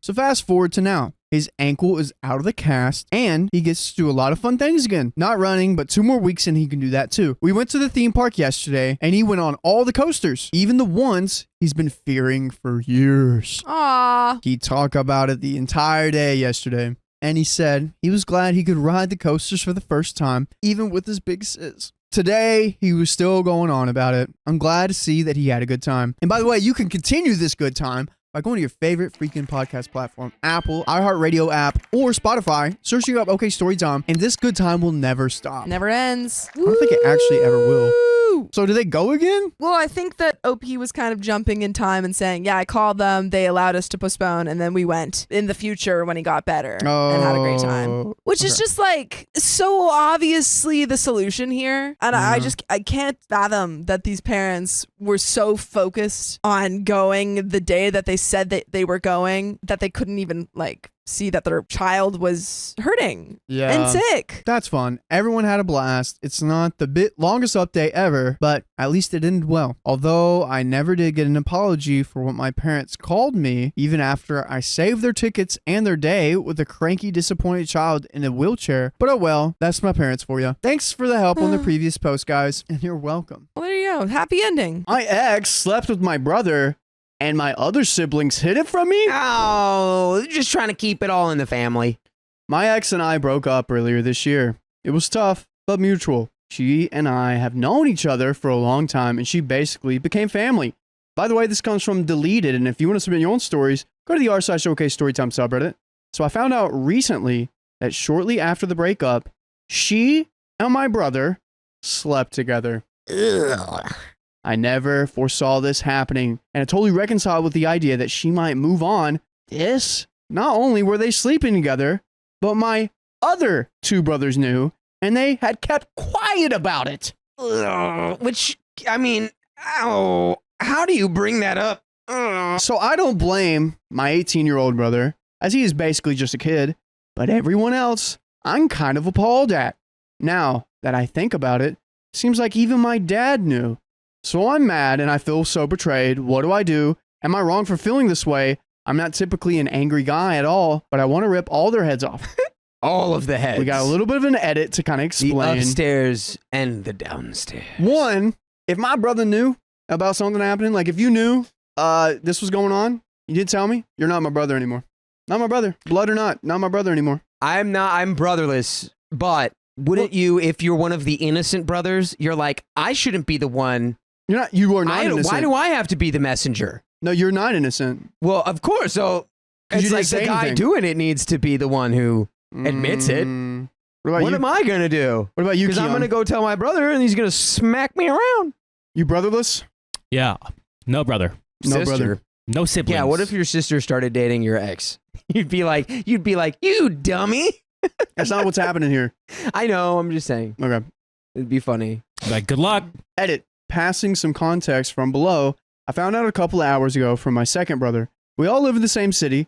I live by myself, though it used to be ours, my ex and my's place, together. He and my perpetrator brother lived together. We were supposed to meet after work and go for dinner and go watch a movie afterwards. We do this every month. I called my second brother to ask how far they were, and he said he was on his way, but didn't know exactly where my first brother was at. I asked where he was coming from, and he said, X's place, I think. And I was just like, what? Why would he be coming from her place? My brother just said, crap, and hung up. Oh, no. I immediately dialed him back and asked him again. He was just rambling on about how he was caught in the middle of everything and was super unfair for him. I told him to still meet me at the place, which he did, and he really awkwardly told me what had happened and how long, and how my third brother knew as well, and how he wanted to tell me but didn't want any beef. I basically left as soon as he was done telling me everything. I am just at my apartment, now shocked. Ooh, dude, imagine that. A slip up. Yeah. Dude, look, you're losing one brother. Don't lose the other ones just because of what the one brother did. Yeah. I think it's a really hard position to be in, to be like, well, I have to be the one to tell him that our other brother, who is also our brother, so it is sleeping with his ex. So it's like, you love both of those people. It's an impossible position to be in. Some things I found out. We, X and I, broke up about 8 months ago. Second brother insists X and bro had been going out 6 months as far as he knows. He found out while he came home one night while they were hooking up in their apartment and insists his relationship with the perp brother, you just call him perpetrator brother, dude. He's the purple. perp brother has been tense since then. Third brother found this all out somehow on his own and pulled the second brother aside to ask about it. Okay, we need names for the second and third brother. So second brother. Use your brothers. Okay, Tate. Well, perp brother is, who's second brother? Because we have perp brother, third brother, and second brother's name's Tate. Sorry, Tate. Third brother's name's Sawyer, and fourth brother's name Ryder. So perp brother is Tate. So Sawyer figured out this all happens on his own somehow and pulled Tate to the side to ask one time about it. Tate told Sawyer, hold off on telling me, OP, because he was trying to get the perp brother messed up. Okay, I need to go back. I was thinking, I'm like, I don't know if we can give them names because it might actually be more confusing. I can give them names. All right. So perp brother. Horatio. I'm not gonna say Tate. Okay, here we go. What's a guilty name? Call him Jeffrey. Jeff. Okay. Perp Mike. brother, Jeff. Mike. Second, Mike. Okay. Perp brother, Mike. Second brother, Tate. Third brother, Sawyer. Ryder, I'll use you in another story. Okay. He found out because he came home one night when they were hooking up in their apartment and insists his relationship with Mike has been tense since then. Sawyer figured out this all on his own somehow and pulled Tate to the side to ask about it. Tate told Sawyer to hold off on telling OP because he was trying to get Mike to fess up on his own. And we got an update right here. Things have happened since yesterday. Texted my dad. That was it. Texted my dad. That was the shortest update ever. My dad. Oh. Wow. Edit. Texted from the following. Did you know about Mike and my ex? Can you help me navigate this? He texted back the following. This is something men hash out with one another. I will not be one to choose between my boys. I'm sorry this happened. Good luck. Gee, thanks, Dad. Real effing helpful. I think there should be an ability to acknowledge that it's a kind of low down, dirty dog move to have done this. Yeah. I think we should be doing that. Why? Come on, Dad. Come on, Pops. You can pick that side. I went through her this morning and I realized she had left electronics at my house and had an old Nexus 4 lying around that she used for an Android dev. I knew it was hooked up to her Facebook account. I am not proud of what I did by any means. I'm here for the tea at this point. We're not here for being proud. Yeah, we're not here for morals. I'm here for the tea. But I charged it up, took a look. There were 2 conversations I scrolled through. 1 with Mike and 2 with Tate. Found both very hard to read. Tate basically had ripped her a new one when he found out. Very hostile conversation in general. The one with Mike was tough. There actually wasn't much conversation between them before the breakup. But around the breakup, I saw more conversation. All dumb stuff. Nothing. But there seemed to be a bunch of it increasing over time. Then, very sharply transitioned into lovers territory. That's where my heart sank. I think the worst part of what I read basically gave me the indication that he'd been carrying a torch for her for a long time, possibly during the whole duration of my relationship with her. So wait, did he say he or she had the torch? He. That's what I'm saying. Mike. Lil bro probably had a crush on your girl the whole time. It made me sick to my stomach. How was he telling her how beautiful she was and how he wanted all these things I couldn't be? Like a husband and a father. And she was into it, I guess. Nearly vomited in my mouth. Oof. I also saw they both had guilt about it. It seemed like they both tried to tell at some point, but either they both checking out or something had come up, which I had mixed feelings about. sadness, anger, disgust at the fact that they were painting some kind of scary image of me to justify why they were finding it hard to tell me. Like, no, I'm not a monster. You're just finding it hard because of your own guilt, and any reaction I'd personally have would be justified. I demanded we talk in person. Anyway, so he just looked through the messages. He's fed up with Mike, and he's demanding to look and talk to him in person. Should we do that? I just don't know exactly what you're gonna get out of this. You know, like you're already like, well, they feel like they were kind of like, and of course they're mixed up about it. They know what they're doing. Yeah. That might even be part of why they're doing it. It's like a lot of people like taboo things because they like know it's wrong. Yeah. That's what makes it appealing. That's why people cheat. Part of why that's so intoxicating is it's like, ooh, we're doing something wrong. We both know it. Ooh, we're sharing in this thing. And it's like, whatever. But I don't know. What do you want is really what we need to know, OP. Yeah. Like if you want he was with peace, her for 16 years. I think he wants some I think you could just closing. What is that called? closure. Or you can, I would just go there and like dunk on them. Be like, you guys, this is gross. Yeah. You're now dating your little brother. That's freaking weird. Anyway, reading that whole thing was emotionally exhausting to say the least. So I just sat around for a bit. Then I called him and told him he was going to meet me after work, and that he was going to make time for this or I'd never give him a second of my life ever again. Both of them showed up at my place later, which I wasn't expecting. I don't know why, but seeing them together made me more mad. Probably because it was real now. We all sat down silently for a bit. At some point, he had his head in his hands and was just making this effing witch butt whimpering sound, Oh, he was making little poopy baby whimper noises. which made me more pissed. Like, you're bigger than me, dude. Why are you effing crying?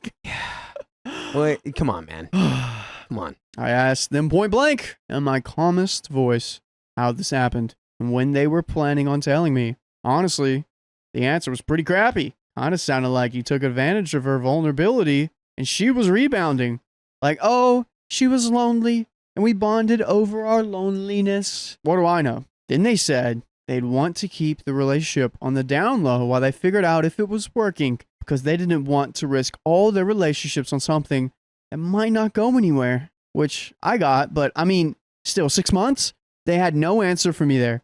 Just that they tried to tell me, but they didn't want to hurt me, which guess how much more hurt I am now. Yeah, they're doing the catch-22 of it's like, they're saying the good thing, but like the real reasoning behind it wasn't to do the good thing. It was because we know we're going to have consequences for this. We don't want to have to face them. Yeah. The consequence is you're ruining your relationship with your brother. Yep. 100%.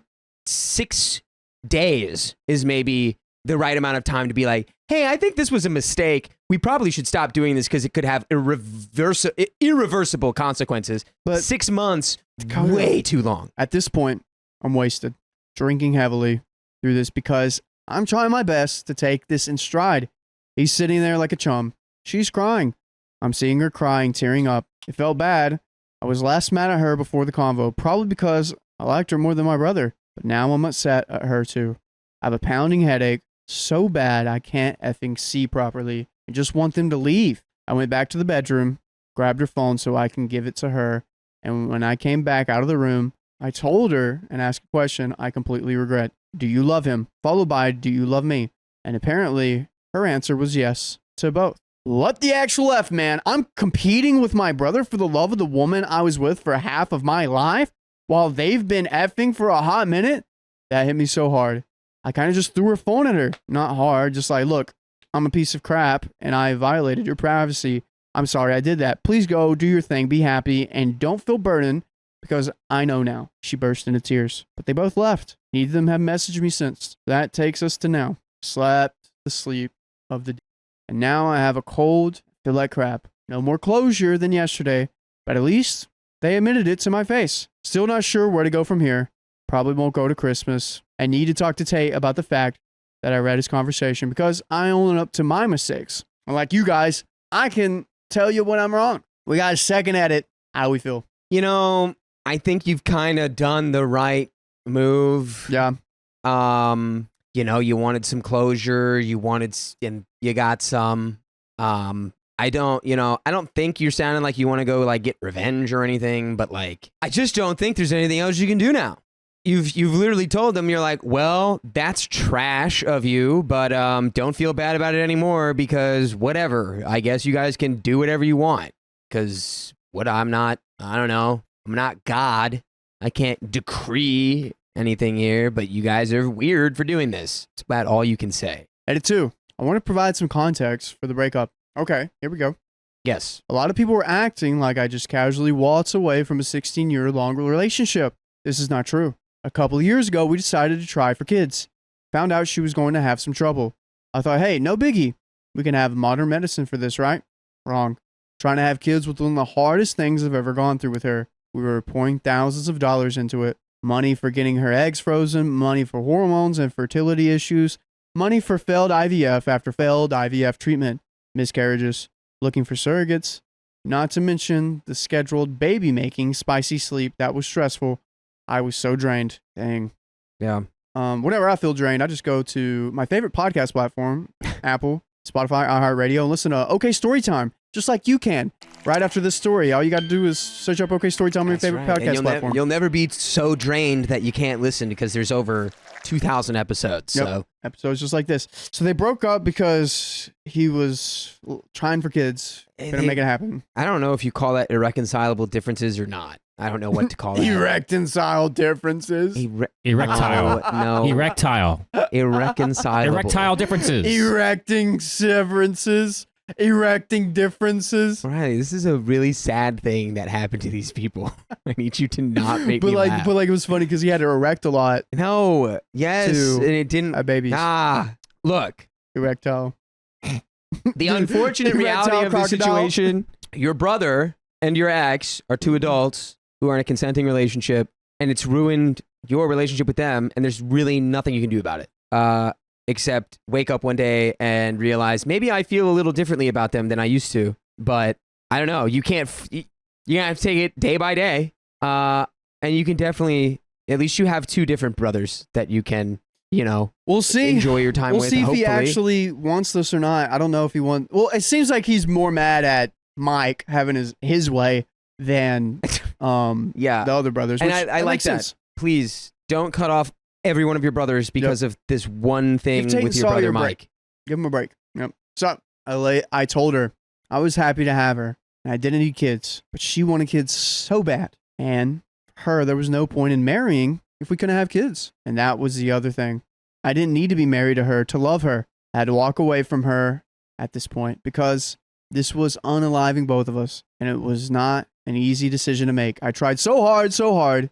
You guys have no idea. And dang, I think she likes your genes and she wants to make it happen, so that's why she went for with your brother. God, that makes it so much worse. Yeah, I was gonna say that's the crappiest part. She's known your family for 16 years, so she's like, I like him, but it's not OP anymore. Yeah, let's try the second one. Let's try the third one. Let's try the fourth one. The fourth one will get you in jail. X, don't do that. Well, no, he's 18 now, so you can try it. No. What? My brother is bringing a new woman to my wedding, but he's still married. Give him a +2. I'm 30 female getting married in a couple of weeks, and our siblings are in the wedding party. My sister and my fiance's sister are my bridesmaids / maid of honors. My brother, 36 male, is the best man. We siblings get along great. Fiance, 34 male, is my childhood friend and brother's best friend.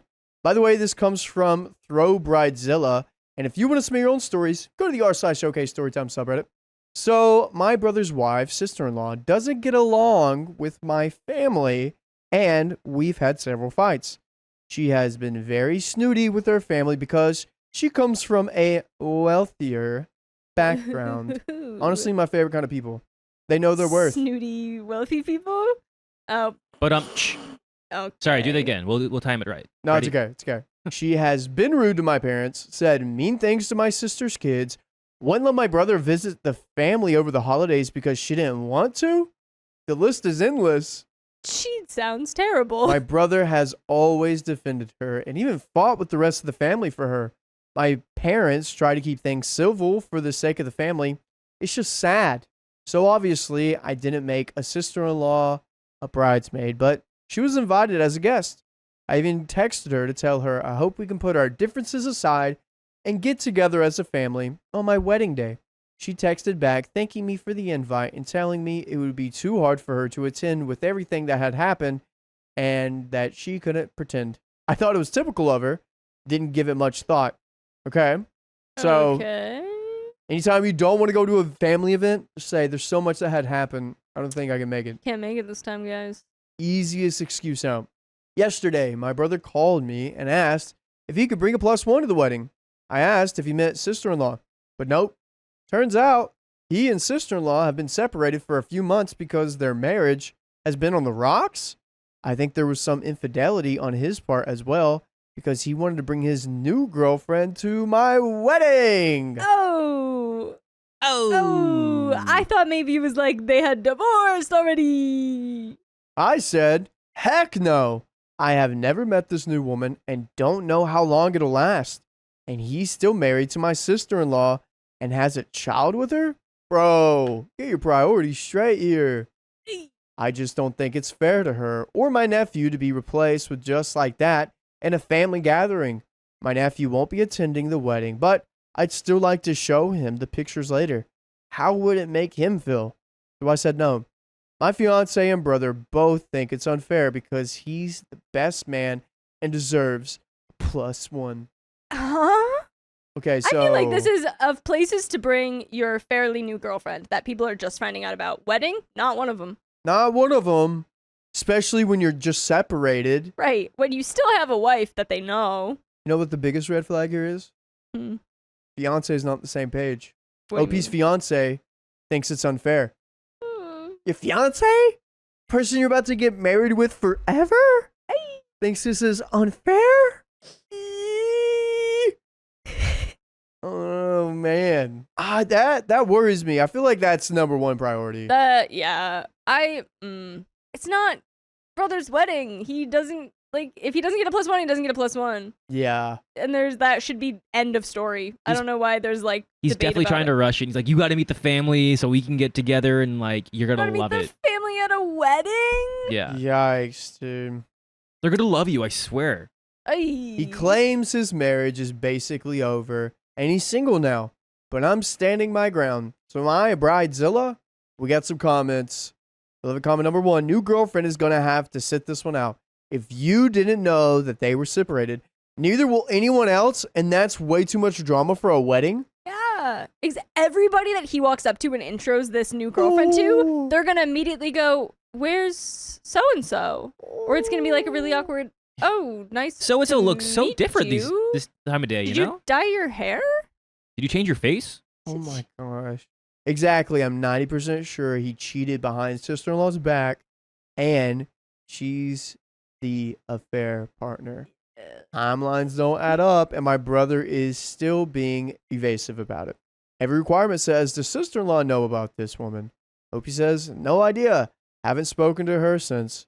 Quiet Diablita says, could all that has happened that makes her unable to pretend be the failure of her marriage? Opie says, maybe. I didn't make the connection then.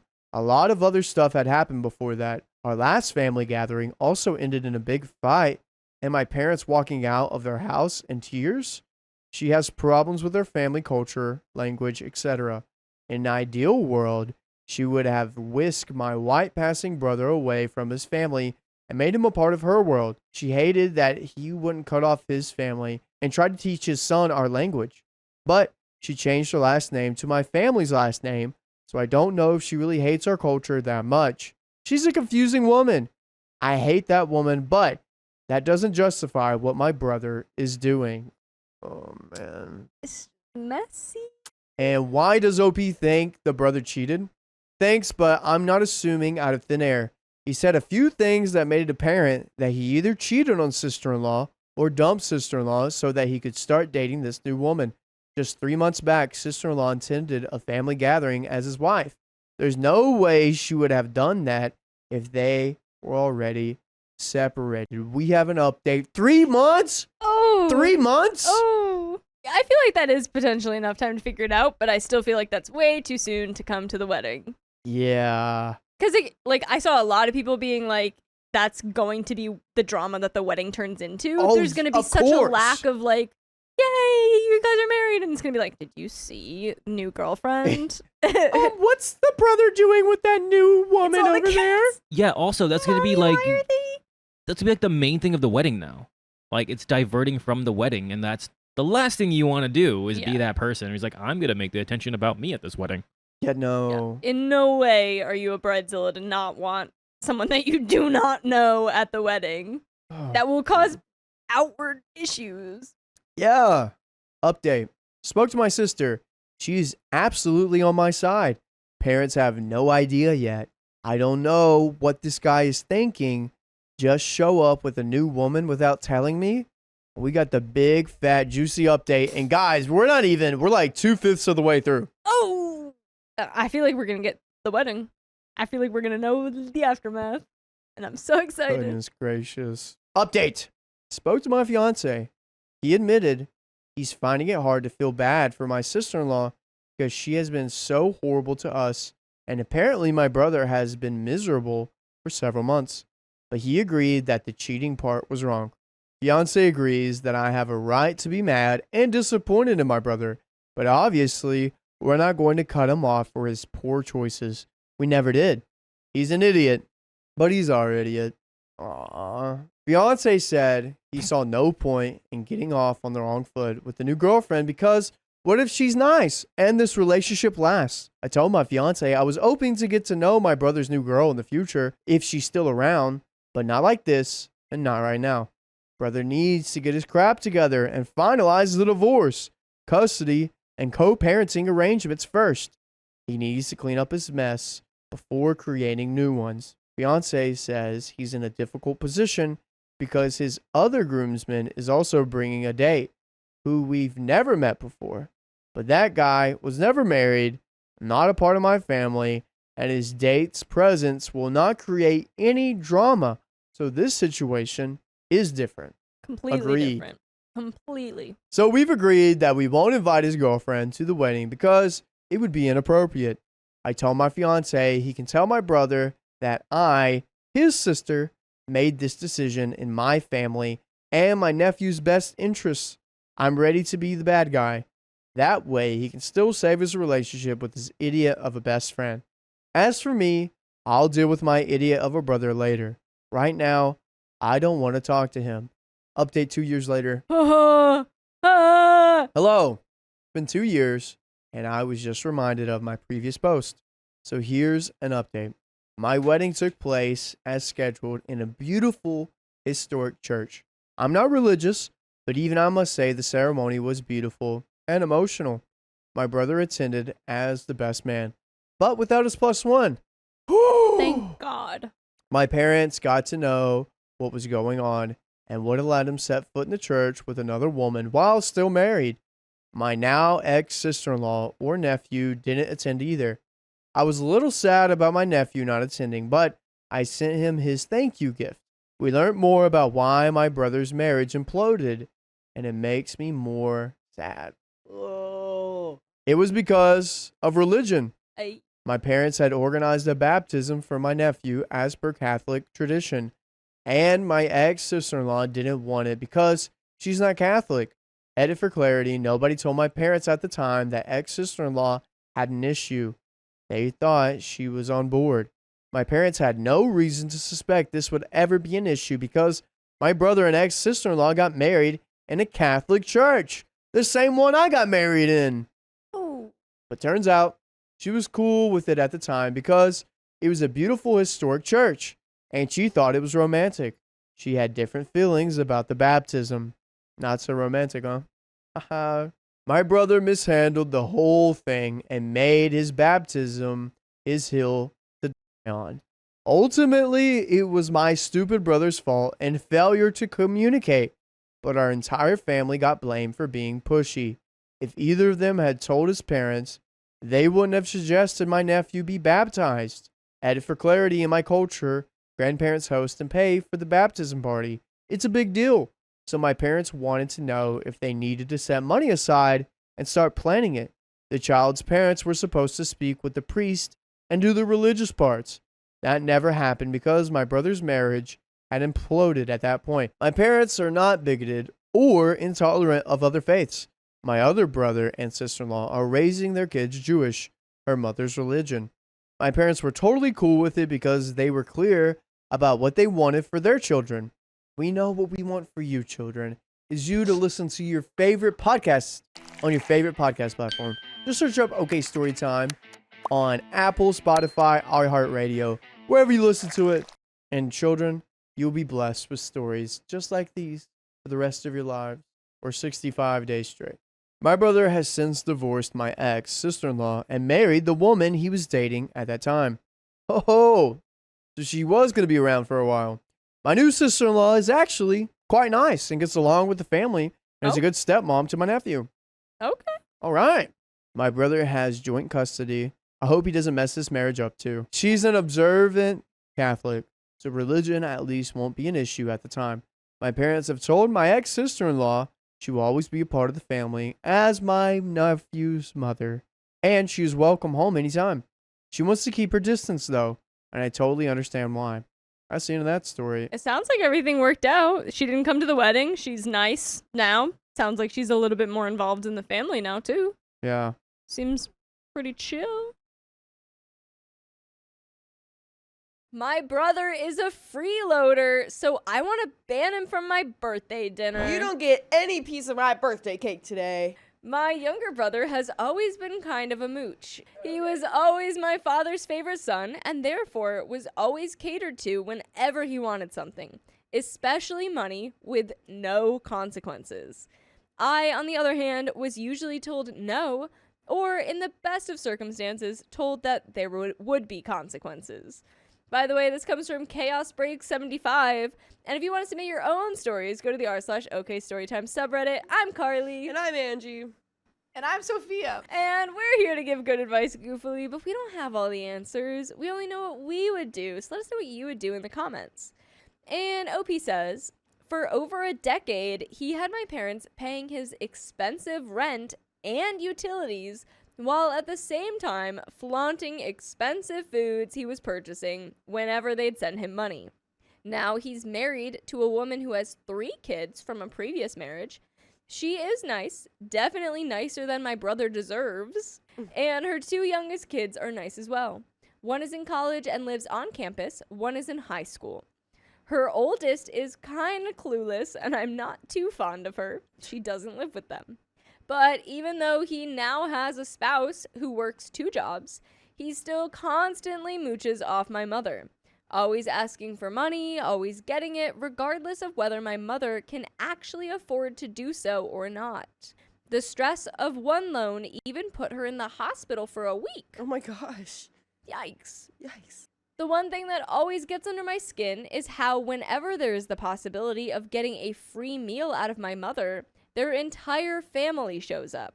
They live a state away, about 1.5 to 2 hour drive, and whenever there is a holiday meal to be had, both personal or national, each and every one of her kids finds a way to drop everything to make sure they are there, especially if it's a dining out situation, because my mother always insists on paying.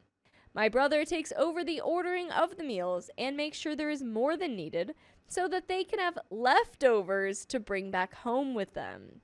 Whenever they are boxed up to go, my brother snatches them up as if he paid for them himself. My mother is way too nice to say anything to his face, but she has told me multiple times that she hates how he takes advantage of her.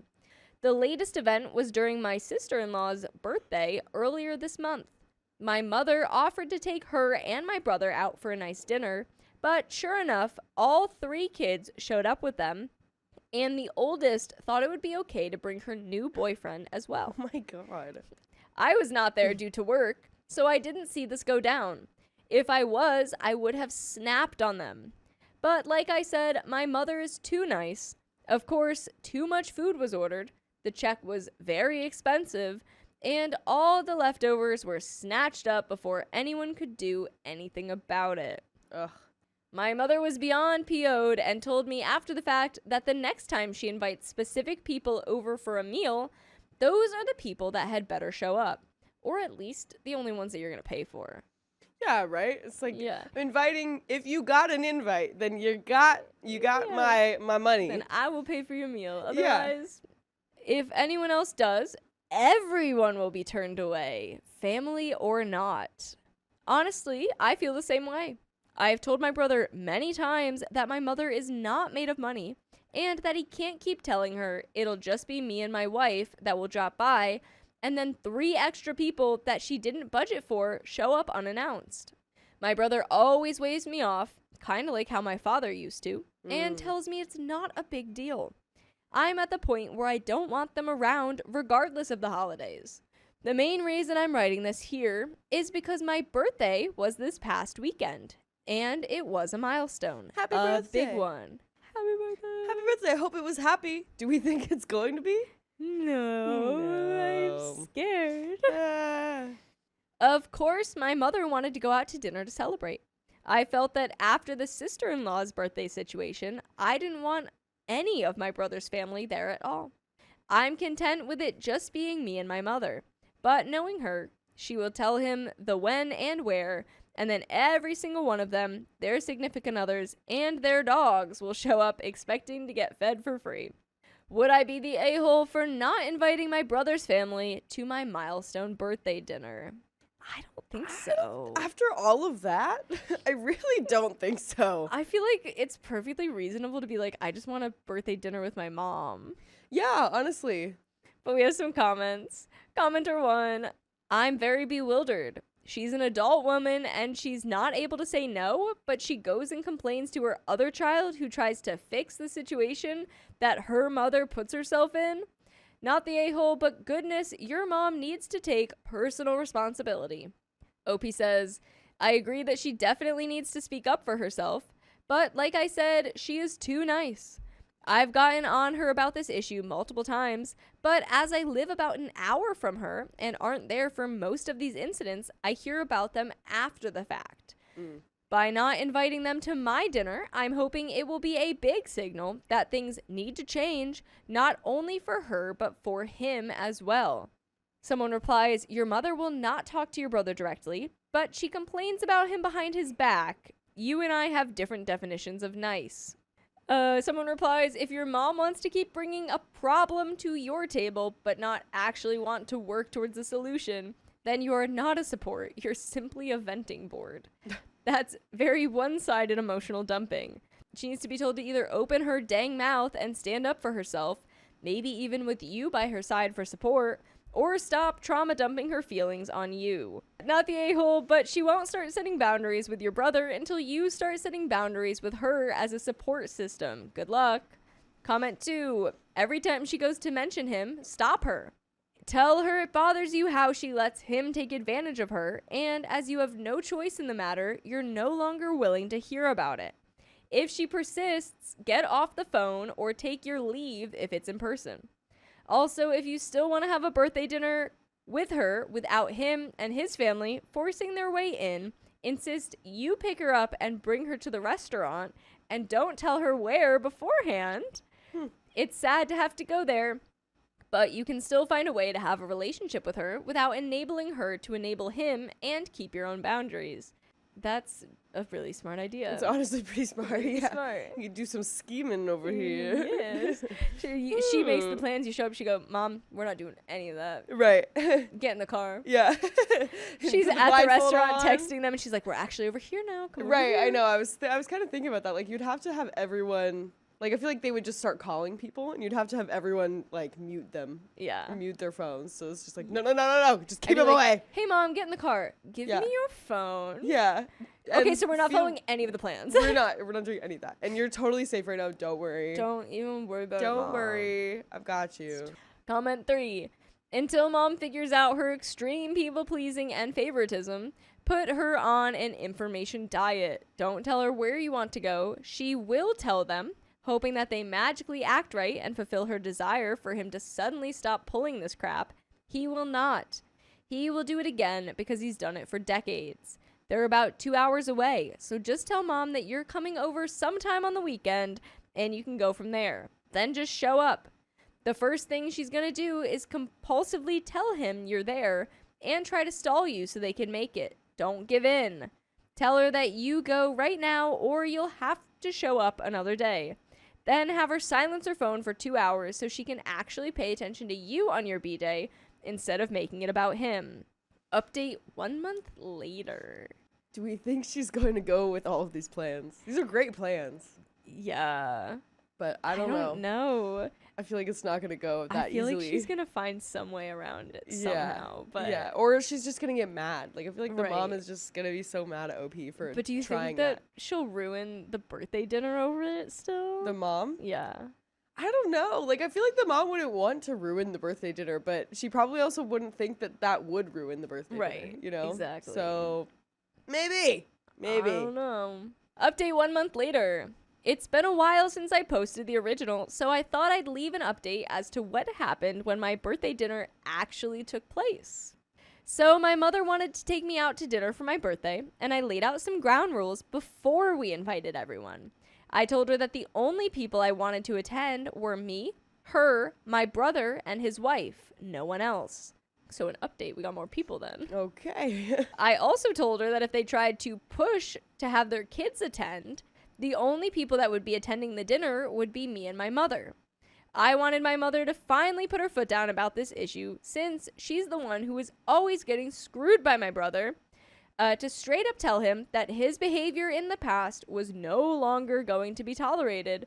And it worked! Oh, what? By the way, you know what also works? What? You go and listen to full episodes with stories just like this. You just go to Spotify, Apple Podcasts, iHeartRadio, search up OK Storytime, and it'll work. Stories will show up. It's You can true. listen to them. Technology works, guys. It's crazy. I hope it Wow. works. We got a little bit more. Oh my gosh. How do you think this went? Well, if it works, then Do we think it worked perfectly, or? I'm thinking it did. Okay. I just want to find out now. That was like a Let's- cliffhanger to leave off on. Let's just find out then. Sure enough, my brother and his wife agreed to the terms, made sure that their kids would be spending the day of the dinner with their birth father, and we all had a nice time at dinner talking and catching up over some good food. Okay. How was that so easily resolved then? It's great. And there were no leftovers to take home either. They were surprisingly okay with the new rules. Okay. I think my mom gave him a good what for about it. I just hope this behavior continues. Major holidays excluded, of course. Some comments. Commenter 1, I'm so glad it worked out. It blows my mind that people are so selfish. Me and my husband and my sister / brother-in-law and my parents briefly scuffle over the check, but in our cases, we are all trying to pay for everyone else, not trying to mooch. Yeah. That's the end of that story. Wow. Okay, so It worked. all it took was some Yay. good old-fashioned communication. We just had to set terms to our Yeah. birthday dinner. That's all we had to do. It's that easy the That whole was time. this whole time. That's crazy. Maybe we could have done this sooner. Maybe Maybe. that could work. My brother said he felt ignored after I had my medical procedure done. You must pay attention to him. He's the most important one. I, 18 female, had cancer. The doctors said I was a candidate for a high-functioning prosthetic, a bionic leg. It wasn't just cosmetic. It would give me a shot at walking properly again. It's expensive, though. The NHS covered some, but not all. By the way, this comes from Strange Ostrich 917, and if you want to submit your own stories, go to the r/OK Storytime subreddit. That's when my mom stepped in. She said we could use part of a savings fund she'd kept for emergencies and future needs, some of which was apparently meant for my little brother, 11 male. He's neurodivergent and has always needed a bit more help. He's smart and sweet, but also very emotionally intense. My mom calls him her sunbeam, and honestly, the house has revolved around him my entire life. She helped me get the prosthetic. It changed everything. It's not perfect, but it's given me a future. Now, here's where things went sideways. Last week, my little brother had what my mom calls a bad emotional day. He told her he was sad because everyone paid attention to me, and I got a robot leg, and he didn't get anything. He said it was unfair that I got something cool and expensive when he didn't. Instead of explaining the obvious, that this wasn't a gift, that it wasn't about fair, my mom sat down and said maybe she shouldn't have spent so much on me without without thinking of how it might affect him emotionally. I didn't know what to say. She said she regrets not waiting until he was old enough to understand that he's very sensitive, and I need to try and see it from his side. And now I feel like the villain. I didn't ask for any of this. So am I the jerk for accepting a bionic leg, knowing it came from a fund my mom also set aside for my younger brother, and knowing he's hurt by it? Because right now I feel like I'm being punished for not passing away. And there are some comments, but obviously not. No. Your mom's crazy. Yeah. So your mom's telling you to feel bad for her. She made the choice. She made the choice. Yeah. To gift you that leg. Yes. That was her money to spend. She made that choice, and you accepted because she gifted it to you. And you also needed it. Also you need it, so Also- don't feel bad because you literally need it. Yeah. But also, it's not like you asked and begged her, which would be valid. But it's not like you were like demanding her that she buy you this leg. She gifted it to you, and now she's like, "Well, you should feel bad for even needing it." No, absolutely not. What? It's just kind of how money works sometimes. Yep. Sometimes, you plan to have fun money for each kid set aside, and then turns out someone needs crazy Leg money. expensive leg money. Yeah. And like medical attention. So the money just has to go to that. That's just how it is. Commenter 1 says, "Not the jerk, but your mom and brother are. You missed some important years because you freaking had cancer and you needed a prosthetic to walk and do everything. I wonder if your mom would change her tune if she had to carry you everywhere or push you around in a wheelchair. She'd have to have your home more accessible and her vehicle. Your brother is the golden child, unfortunately. If you didn't have the prosthetic and your brother made some comment about your leg, your mom would probably agree with that. There is no winning in this situation. What does your mom consider an emergency? If it's not to pay your child's medical bills, then what is it for? If you're still living with your mom and entitled brother, I hope you get out soon. None of what happened is your fault." And OP says, "I'm guessing for my little brother's emergencies." Commenter 2 says, "Not the jerk. Your mother is insane. You lost your leg. Short of losing a limb himself, there is nothing your brother could suffer to compare. Your prosthetic isn't some expensive toy. It's a medical device that allows you to walk, which you otherwise would not be able to do. Ask your brother if he wants to trade. He can have the bionic leg, provided he agrees to have his own leg surgically removed." OP says, "I did," and he started crying. I can't stop laughing. Commenter 3 says, "Not the jerk. Your mom is, though, for not talking to your little brother about why you deserve the leg. What isn't fair is that you got cancer, lost your leg, and missed out on years of your life. If you're in the UK, get away from your mom ASAP. See what programs are available to you for education, trade school, housing, etc." And there is an update. Yesterday, I came home from work. I do a few shifts a week at a local cafe to save for uni. I had my prosthetic charging in my room on its dock like I always do. It's super delicate while charging because the joints are exposed and the internal circuits are vulnerable. I found my brother in my room. He had unplugged the charger. He was trying to make it move manually, bending the knee joint, yanking the ankle around to see if it would walk on its own. I yelled at him to stop, but it was too late. The main knee motor made this awful grinding sound, and then the whole leg sagged like a broken doll. He dropped it and ran downstairs crying. I just stood there holding the pieces. The leg is gone. Totally gone. Those things aren't built for rough handling. They're expensive, sensitive, custom built to match my body. It's not something you can fix at a random shop. It has to go back to the manufacturer. Repairs cost thousands. Even assuming it's repairable, it'll take months. I went to my mom, absolutely shattered, thinking at least this she'd take seriously. She cried, hugged my brother, and said, "He didn't mean it. He's just curious." Then she told me, "You need to be more understanding. He's only 11. It's not like he knows how important it was because you never explained how important it was." Yeah, that's your fault, my dude. I honestly don't remember much after that. I just felt myself shutting down. No apology, no promise to help fix it. I can't afford repairs on my own. The grant money is long gone. Insurance might cover some of it, maybe, but the deductible is massive. And my mom made it very, very clear she won't be helping again. I survived. I fought to be able to stand on my own again, and now it's broken because an 11-year-old thought it looked fun and no one cares. So I guess that's my update. Relevant comments, OP's location so she could reach out to a hospital or program that can help with replacing her prosthetic leg. OP says, "I live in Scotland." Commenter 1 says, "I'm gonna say all that needs to be said. You're a legal adult. It's time to take legal action." Yeah. Honestly. I mean, you say, hey, he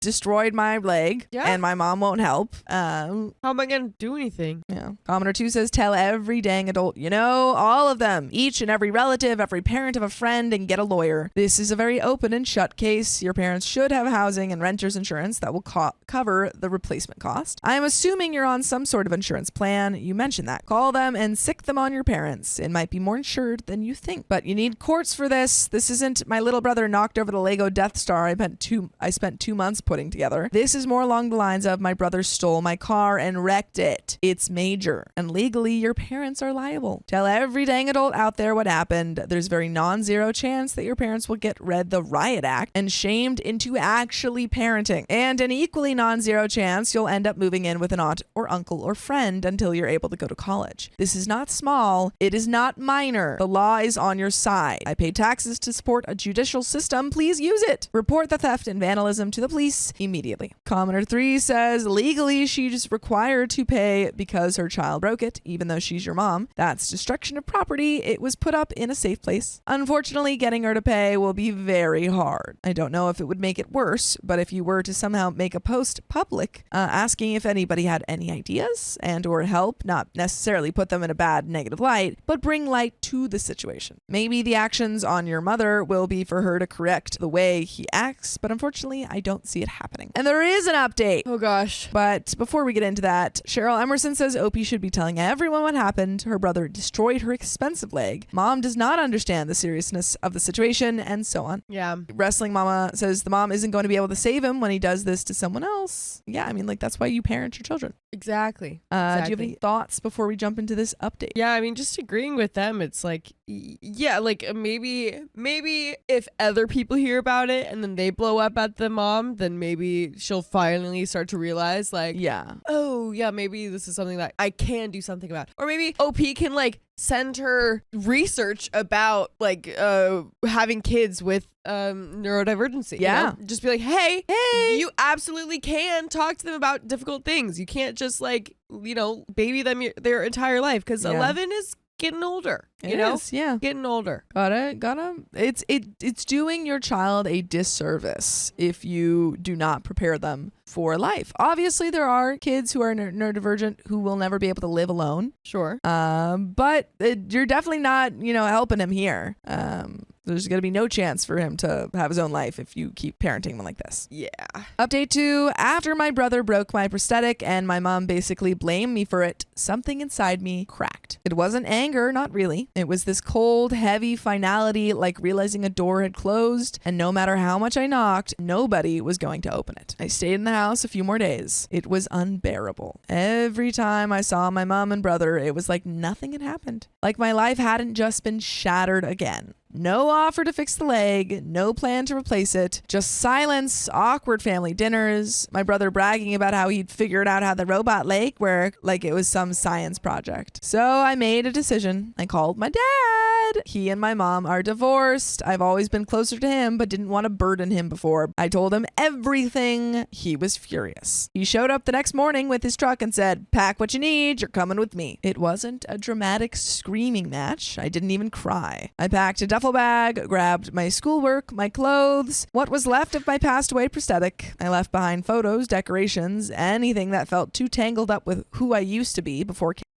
everything. When I walked out, my mom barely looked at me. My brother cried and said, "Don't be mad at me." My mom said, "She'll come back when she calms down." She still doesn't get it. I'm not coming back. I'm living with my dad now. His house is smaller, but it's quiet, peaceful, safe. I can charge my broken prosthetic without fear. I can walk around without being afraid someone will sabotage me again. He's already helping me contact the prosthetic company to see about repairs or replacement. He said he'll co-sign a loan if insurance won't cover enough. He said you didn't survive all of this just to end up crawling again. By the way, you can crawl over here and listen to full episodes of stories just like this. Just go to Spotify, Apple Podcasts, or iHeartRadio and search up OK Storytime. Do it. There's a little bit left to this story. Do you have any final thoughts? Where was the dad this whole time? That's what I'm wondering. He's I'm like, why weren't you living with your dad? yeah, he's an amazing savior. Yeah. Thank goodness that he came in and saved the day. But where? It's about time. Man. Where? I mean, like, did he not know anything that was going on? I guess not. I mean, I don't know. maybe Like, they were you just not had telling? Were you not talking to him? yeah, maybe they just had some agreement that she was living with her mom and. I don't know, just teenage like insecurities with not wanting to burden him with problems like this or something. I don't know. Yeah, I don't know. so. But thank goodness that he is here at the end of the day. Agreed. I have a lot of healing to do emotionally too, but for the first time in 2 years, I can breathe. And when I eventually walk properly again, whether it's on this leg or a new one, it'll be because I fought for myself, not because someone gave me permission. Thanks for reading, for caring, and for reminding me that surviving isn't selfish. Commoner 1 says, your dad is awesome. You need to go no contact with your mom once you can. She is abusive and enables and encourages your brother to abuse you. The only time she's happy is when you're hurting. Commoner 2 says, sweetheart, you did so well. Your dad sounds like an amazing man. And I'm so happy one of your parents are 100% behind you. Unless your mother can wake up and see exactly how her child, you, is hurting so much, then you made the right decision. Please keep us updated on your progress. We would love to hear how you're getting on. And commenter 3 says, please file a police report against your mom and brother. This is absolutely necessary for insurance purposes, and the company may be more inclined to help you if you have proof you're not scamming them. Glad you got out. And that is the end of that story. Wow. But, yeah, I mean, like, probably would help if you got that police report. Yeah, definitely do something. I'm sure. I mean, if the dad is already divorced from the mom, I'm sure there's already some bad blood there. I do not doubt that. I hope that the dad can be like, yeah, we're gonna talk to your mom about this. Taking them to court. Taking them to court. We're gonna get what's rightfully yours. Indeed. But that's the end of that story. My sister-in-law demands me to wear a wig to her wedding. Now everyone's mad. Do you wear wigs? I, 23 female, have decided not to wear a wig in my brother's wedding. When he proposed, I was thrilled. I cheered them on from my dorm room. Nice. But this wedding has stressed everyone out, and for me, it's come to a breaking point. By the way, this comes from Incident Correct 3352, and if you want to submit your own stories, go to the r/OKStorytime subreddit. So, at the first bridal event, the bride handed out experience packages for her bridesmaids up to $3,000, including a destination trip. What? Wow. That's very, very nice. Okay. I'm a recent college grad with an entry-level salary. We discussed hairstyles. The bridal party agreed on updos given the humidity. Months later, the bride texts me that she changed the style and wants me to wear a wig. I had recently done a big chop and dyed my natural hair, a major milestone for me. I asked if braids were okay. She said no, followed by texts about uniformity. I asked her to send wig details. She didn't for months. After her bridal shower, she asked if I had bought a wig, told me the stylist cost, and when I didn't respond fast enough, she still signed a contract with the stylist. I tried to compromise. I'd install the wig myself and have the stylist style it. She said no, her stylist wouldn't work behind anyone else's install. I said I was uncomfortable with both the price and the process. She replied, because you cut and dyed your hair, there are now extra costs for uniformity. Okay. That's weird. Well, like, it's your fault that you dyed your hair. You should have thought about that before you agreed to be in my wedding.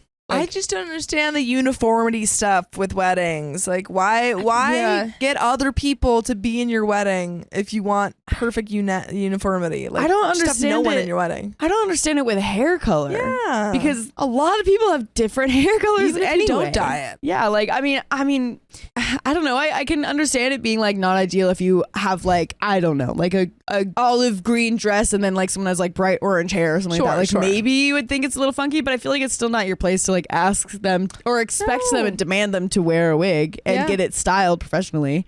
In therapy, I shared how I've often felt like the family scapegoat. My boundaries equal defiance. My therapist said when people get used to you performing, they raise the bar every time. Interesting. My gut said I'm not wearing the wig. I explained this to my parents. My mom called me selfish. My dad said you were a child. You couldn't say no. Then added, if the bride doesn't get what she wants, you're out of the wedding party. That's crazy. That's crazy talk. talk. Crazy talk. I texted the bride. She respected my decision, but I could support from the crowd. I responded with, what stings is being told that I can only stay if I change everything about how I show up. That's not unity, that's control. I love you, but won't disappear. She forwarded it to my family. How mature, how lovely. Oh, yeah. Instead of having a real conversation like adults, Yeah. let's get 50 freaking media, outside perspectives in here Yeah. that aren't relevant. Exactly. She's been very controlling. Others have clashed with her and her maid of honor dropped out. My brother says that she talks negatively about our family. When I brought that up, my dad shouted that no one's on my side and blamed my mental health.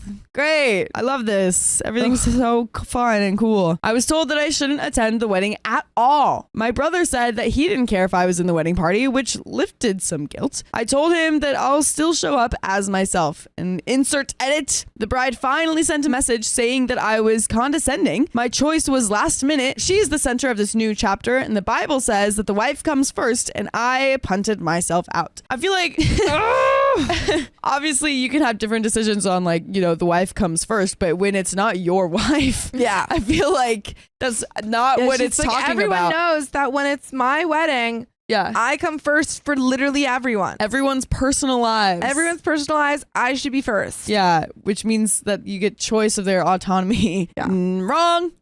I responded with truth. I had expressed discomfort early on. My words weren't cruel. They were clarifying. I shared scripture. Ephesians 5. Respect goes both ways. I respect their marriage, but I respect myself more. There you go. Yeah. Quote the Bible right back at them. There you go. Throw it back in their faces. She sent it to my brother. He texted me, I love you, but she comes first. If you can't fall in line, you're out. No more discussion. Am I the a-hole for refusing to wear a wig and standing in my truth? And edit, I should note that once my brother said that he didn't care if I was in the party, I agreed and said that I would sit in the audience and support him. This is my only brother/sibling, so of course I wanted to be in his wedding. And we do have some comments, but what are our comments so far? Yeah, I think Same stuff. Yeah, stand your ground, man. Yeah. Don't let them walk all over you because they want you to wear a certain, Yeah. certain thing or Yeah. a wig, I guess. Like, I feel like there's a way to fix this. It doesn't have to end in no contact or anything like that, or just absolute no wedding stuff. But it feels like OP is doing everything right. So I don't know if they can maybe they can meet in person or something, and they can be like, hey, I really care about you. I really want to be in your wedding, and I want to figure this out. But I just don't have the money for that, or I just don't really want to do that, or why do you want to? Yeah. I don't know. Just try to have a heart to heart and see if it give them the chance to also have an adult response. I know we haven't had that so far, and she has had a chance, I guess. But yeah. Well, yeah, that's the problem is Yeah. that I feel like if OP texted her and was like, hey, let's have a mature conversation, she Yeah. would just send it Yeah. to her family members. Yeah, And they'd be like, oh, exactly. you're trying to have a mature conversation, OP? yeah. How dare you? But maybe talking in person, because obviously this is a relationship that we want to salvage. We don't want Yeah. to just forget about this. So No. maybe talking in person will help, but who's to say? Who's to say? Who's to say? But we do have some comments, so let's see what they say. Comment number 1 says, info. Do you think they would have let you bow out gracefully, or were there people pressuring you to go along and not quit? OP says, I actively was expressing discomfort at home with my parents. I outright said several times that I didn't want to wear the wig. I went along with it because my mom agreed to pay for it. Okay. The thing is that my mom hasn't been financially responsible for me in a long time. My job pays well, but it's hourly, not salary. I can afford the things that I want/need. I haven't had to ask her for money. I normally ask when it comes to doctor's visits and therapy. So for her to say that she would take care of her, I felt like I was going back into old patterns. I paid for my dress and I wanted to pay for my hair. And I didn't want my mom to pay for something that I didn't want. I respect her money and I don't want her to pay for something that she doesn't need to pay for. Comment number 2, you are not out of line for not wearing a wig and not being a bridesmaid, but I do feel like you are making a big deal out of it. Yeah. It sounds like they were okay with you not being a bridesmaid and your brother supported you. But it also sounds like you didn't do this in a quiet, polite way. It feels like slightly you are making this about you and stirring up bad feelings about the bride. That's not okay, especially as your brother seems supportive. OP says, I understand your statement, but I had to leave a lot out. My whole intermediate family, brother included, lashed out on me multiple times for not complying and called me out of my character. I've been polite and also firm. I like the bride. I really haven't had any issue with her up until this point. However, if someone is going to be joining my life and it's not my decision, I'm going to have a say on how they treat me. That is true. That is true. I think I think this is being blown out of proportion, but I don't necessarily think it's OP that's doing that in the first place. Yeah, I mean, I think it is not necessarily the biggest request, especially if OP wouldn't be paying for it. Right. But I think it is the way that it's been gone about. Yeah. Is definitely not great. Yeah, by the people that are not okay with that. Like not by OP.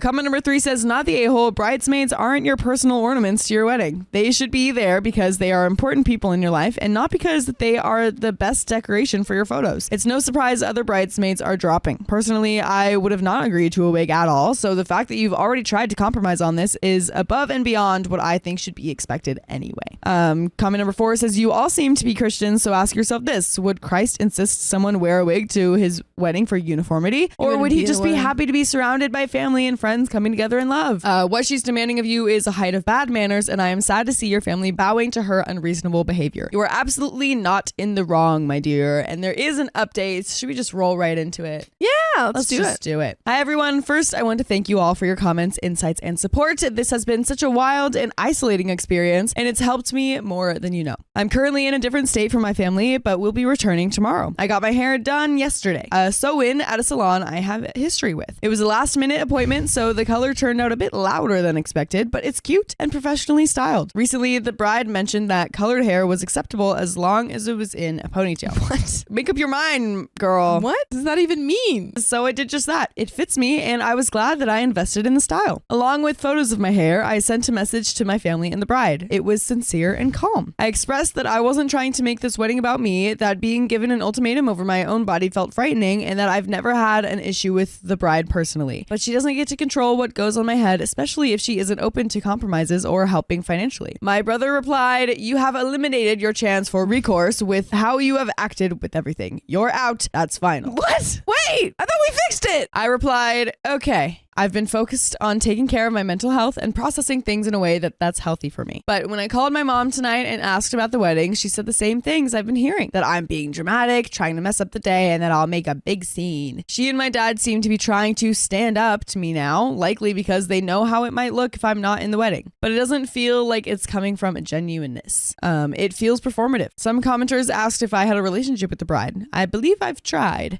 I even opened up to her about a painful situation from college, something deeply personal and shaming. I was hoping for understanding or at least compassion. But tonight, my mom told me that the bride is now uncomfortable having me at the wedding because of that vulnerability. She's like, you're sharing too much. You're trauma dumping a little too much on me right now, and I don't even want you at my wedding because of that. I don't want you here. I think your vibe is off. She just doesn't like her and just doesn't want her and is trying to find all these excuses, it seems. Yeah, just say, wow, you didn't have to have her in your bridal party. Yeah. You could have just said like, hey, I just want my besties in the bridal party. Yeah, exactly. You don't even have to say that, honestly. Right. You could just not invite someone to be in your bridal party, and that's good enough. That's fine, but let her come to the wedding. Like, truly. At all, because this is her brother. This is literally her brother. It's literally her brother.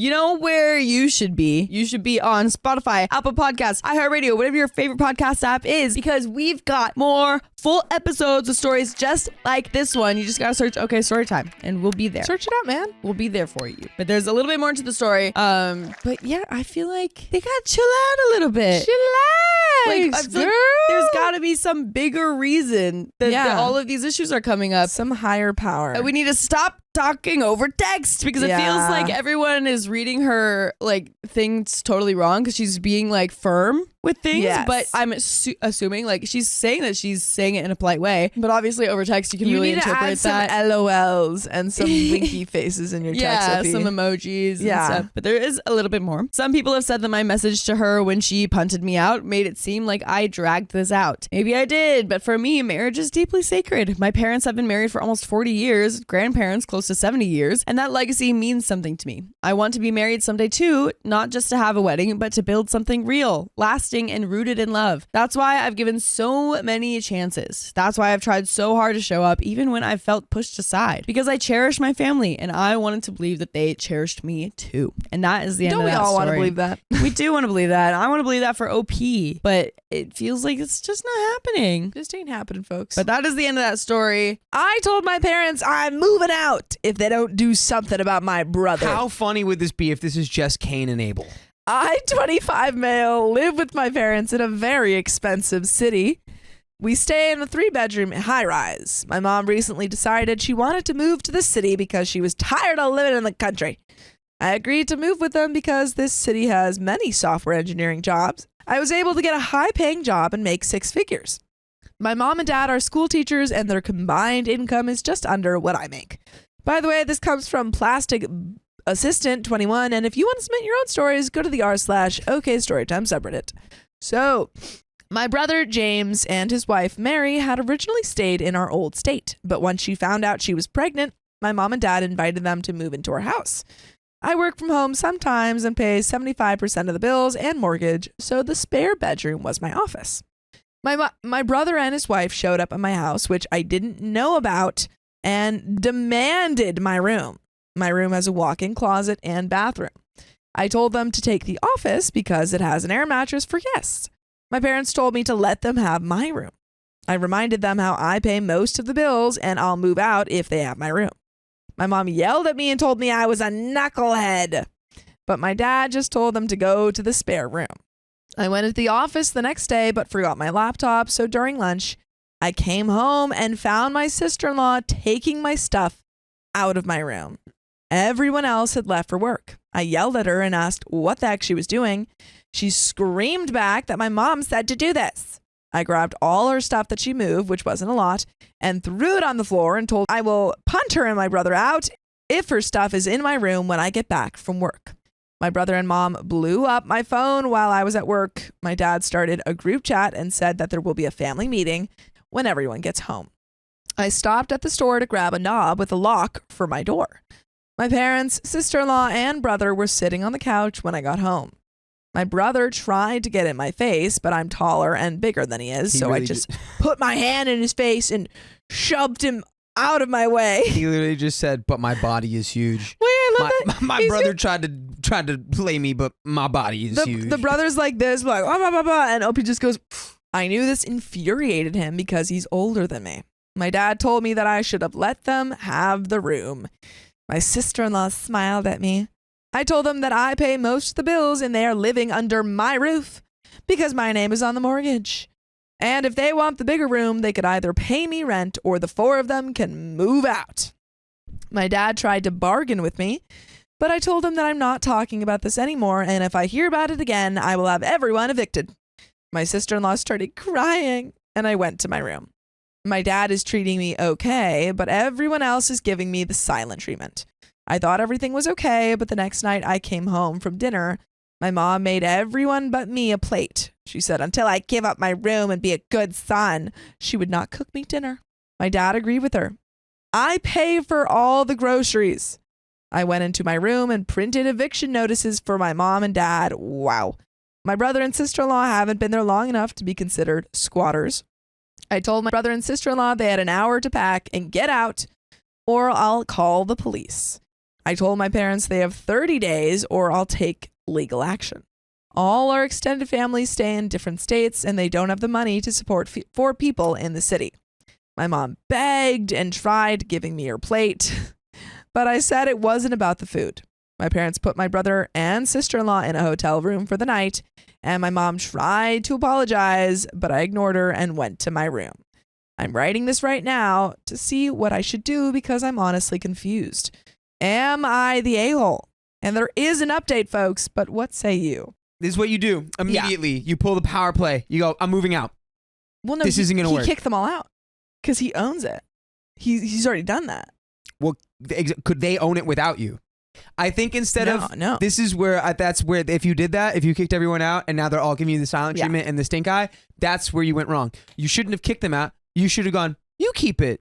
Can you afford it? Mm. Oh, you can't. Well, I think what OP did Then was why are like, we ignoring me? yeah, I think what OP did was like he kicked the brother and sister-in-law out, and then the mother was like, "I'm sorry, no, like we won't do it anymore. We won't do it anymore." He's like, "Okay, too bad. You're too late."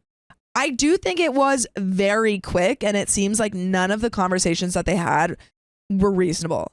Like, so Yeah. he sees the sister-in-law moving stuff out, starts screaming at her. They start screaming at each other. The talk that they had as a family was literally him kicking all of them out. I think that he could have done it a little bit more reasonably, like a little bit more with a little bit more communication. However, I think it's totally is right, and they were being crazy to think that they had any say Right. of on a course. place that they don't pay for. Guys, I see a lot of people being like, the place is in his name. That's my point, is that you go, okay, yeah, here, I'll give it to you. Yeah. Oh, wait, you can't do that, can you? Because this is You don't own this place. the place I can You don't own this afford. place. Yeah. And y'all can't, right? Update. I went to work and my parents had left out before me, which was unusual. But my mom has texted me throughout the day with apologies. Yeah, because she just doesn't want to be kicked out. I saw a post that said my mom might be self-absorbed, but this is the first time she's acted like this. But I was honestly hurt when it happened. But when I came home from work, my brother, sister-in-law, and parents were sitting on the couch. My dad said they're sorry for the way they acted and thought because I'm usually the voice of reason that I was going to back down. What is that? I would be so offended by Yeah, they were like, that "Oh, we thought sentence." you were a pushover." Yeah, we thought you were easily manipulatable and honestly a big, dumb softy. But My brother- please don't yeah. kick us out with your backbone. Yeah. My brother said the request seems small, and because I have a perfect life, giving up one thing to accommodate him in his time of need is what family does. You also have to ask politely. Yeah, it's a demand. It all goes down to, is it a demand or are you asking? Please help me. And also, again, there was a guest room that had a freaking air mattress. If you really wanted a bed, you could have found a way to get a bed into that guest room. Said, "Hey, like, can we put another thing in here because my pregnant wife needs to be a little bit more comfortable?" Would have been a totally more reasonable request. 1,000%. And you probably would have got a yes. Side note, my brother has no debt. My father is a veteran, so we were able to get free education somehow. But because my brother changed his major 5 times, he had to pay for 3 years of extra coursework that wasn't covered. My parents took on that burden and are still in debt because of it.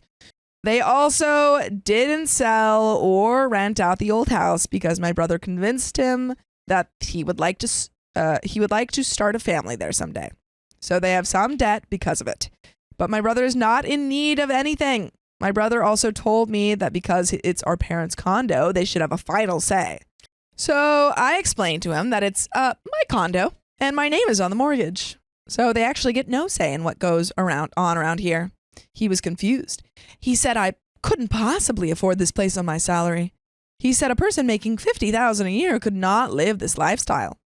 I explained to him that I make 3 times that much and our parents can't afford to live here without me because of the mortgage back home and his student debt. He had no idea what the actual situation was, He's and so he being thought he could fed. push his brother around because he thought that his parents had the power. He was fed a steady diet of lies. James said that dad took care of the student loans and that the old house was already paid off. I looked at my parents, wondering why they lied to him. I explained that they're in a ton of debt because of him and refused to sell the house because of what he said. James asked our parents why they didn't tell him all this.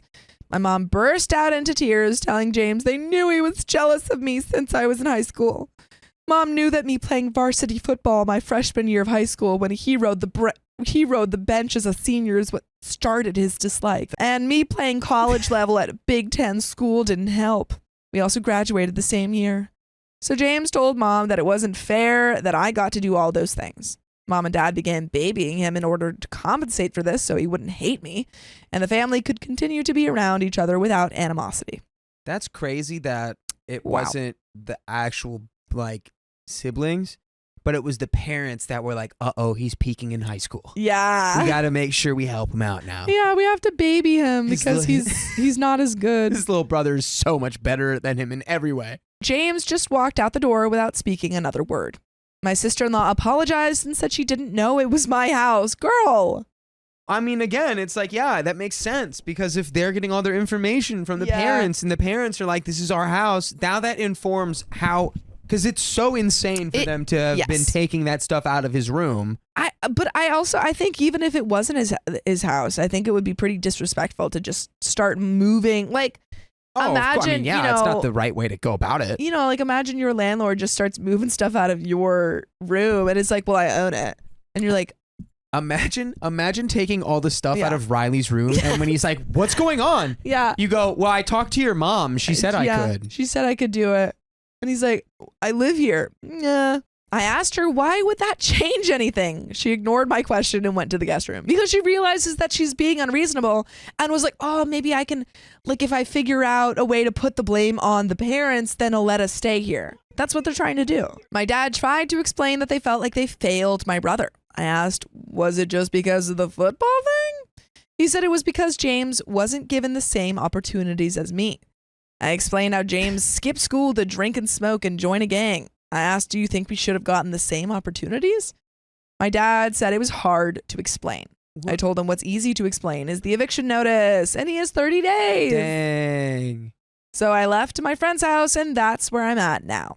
Update 2. That's so crazy that dad said he wasn't given the same opportunities. No, he was given probably given the same extremely opportunities. similar, if not the exact same opportunities, seeing as they went to the same school He as well. squandered them. And he decided not to do anything with it. Like if you say to someone who's got like two people who have the same monetary, background, same high school and then you say, oh, well, one went to Yale and one went to like a really, I don't know, bad school or something. And you're like, well, they didn't have the same opportunities.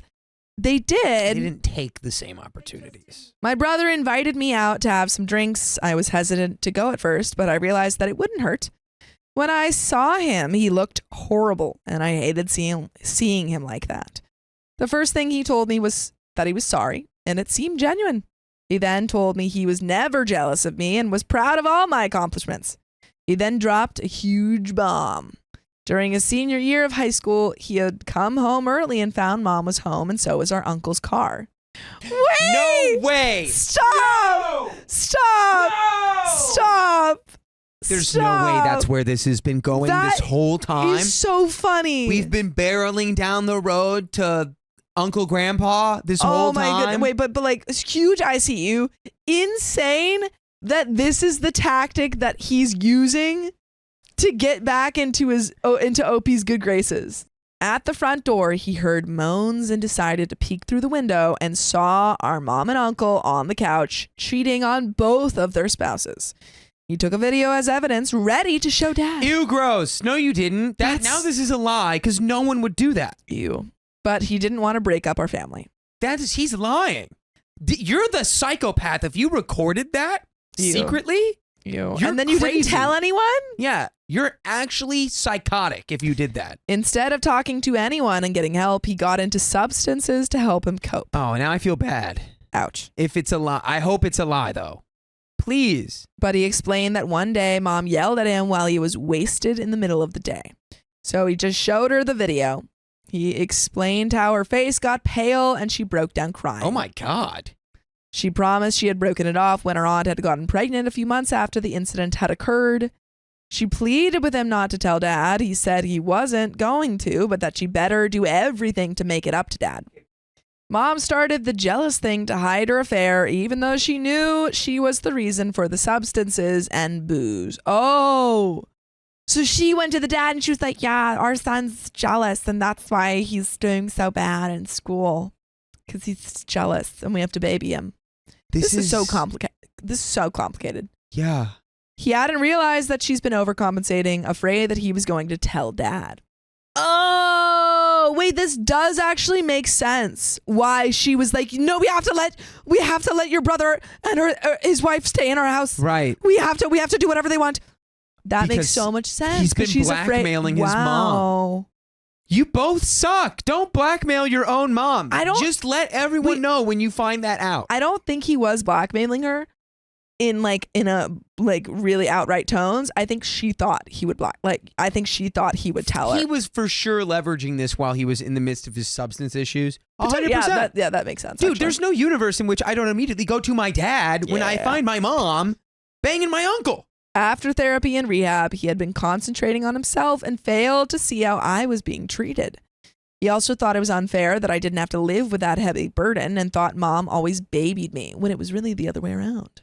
So when I wouldn't give up the room, he thought it was mom playing favorites. He almost broke down crying, saying how he was sorry and that he'll leave. I told him that wasn't necessary and that as long as him and sister-in-law help out, he's welcome to stay as long as he wants. Dude, it worked. His sob story worked. Dang. This is crazy. This is like wow. Dang, man. I asked, was he ever going to tell Dad? He said he wasn't, but would hold no resentment towards me if I did tell. Why not? I don't. Why are we not feeling the need to tell this guy, who's our dad, hey, mom's banging your brother, or did? But other than that, everything seems normal. By the way, you should consult us for full episodes of stories just like this. Just go to Spotify, Apple Podcasts, or iHeartRadio and search up OK Storytime. There is a little bit left to the story, a third update, if you will. But do you have any final thoughts? No. It's too messed up for me to have any thoughts about. I need another story to process this story. I don't know. I think it's interesting that when he started talking about the cheating stuff, I was immediately like, I see you. This is how he's going to get back into the house. Like he's using this to kind of guilt the OP into getting him back into the house. And it worked. So I'm like, I don't even know if this is which is weird because true. Again, he's using that for his own. He's leveraging needs. it. He knows that that's what's going on. Yeah. So that's the only reason he hasn't told anybody, because once you let that out of the bag, you lose your leverage. Yeah. It's like the dog that catches the car doesn't know what to do with it. But there is a third update. So let's get into it. I told my dad. He surprisingly took it well. I did it in private. He admitted that his brother told him that one time when he was wasted. Both. Okay. But he thought he was trying to upset him. I know everybody was saying that my mom was a self-absorbed person, but she never displayed these behaviors. She was a woman loved by everyone. He never suspected a thing. He was hurt, though. He explained that he's been married for 30 years and would like for things to stay the same. I always thought Dad was kind of a pushover, so I highly doubt that he's going to confront her. I think he's comfortable with life the way it is, but my brother and sister-in-law have paid me for bills and rent, so we're okay. My mom has apologized, and it seems genuine. She became the outgoing, nice woman again, so my house has peace. I think this is going to be how it is for now. I'm sorry. I hope Dad is okay, though. What happened? What are you talking about? Saying my mom apologized, she seemed sincere about it. Knowing that she's kind of a narcissist is crazy. We learn nothing. This family, including OP, is kind of insane.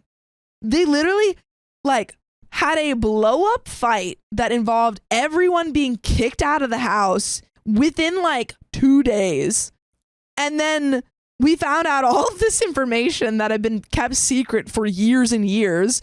And then everyone's like, yeah, we're chill. What? And we're back.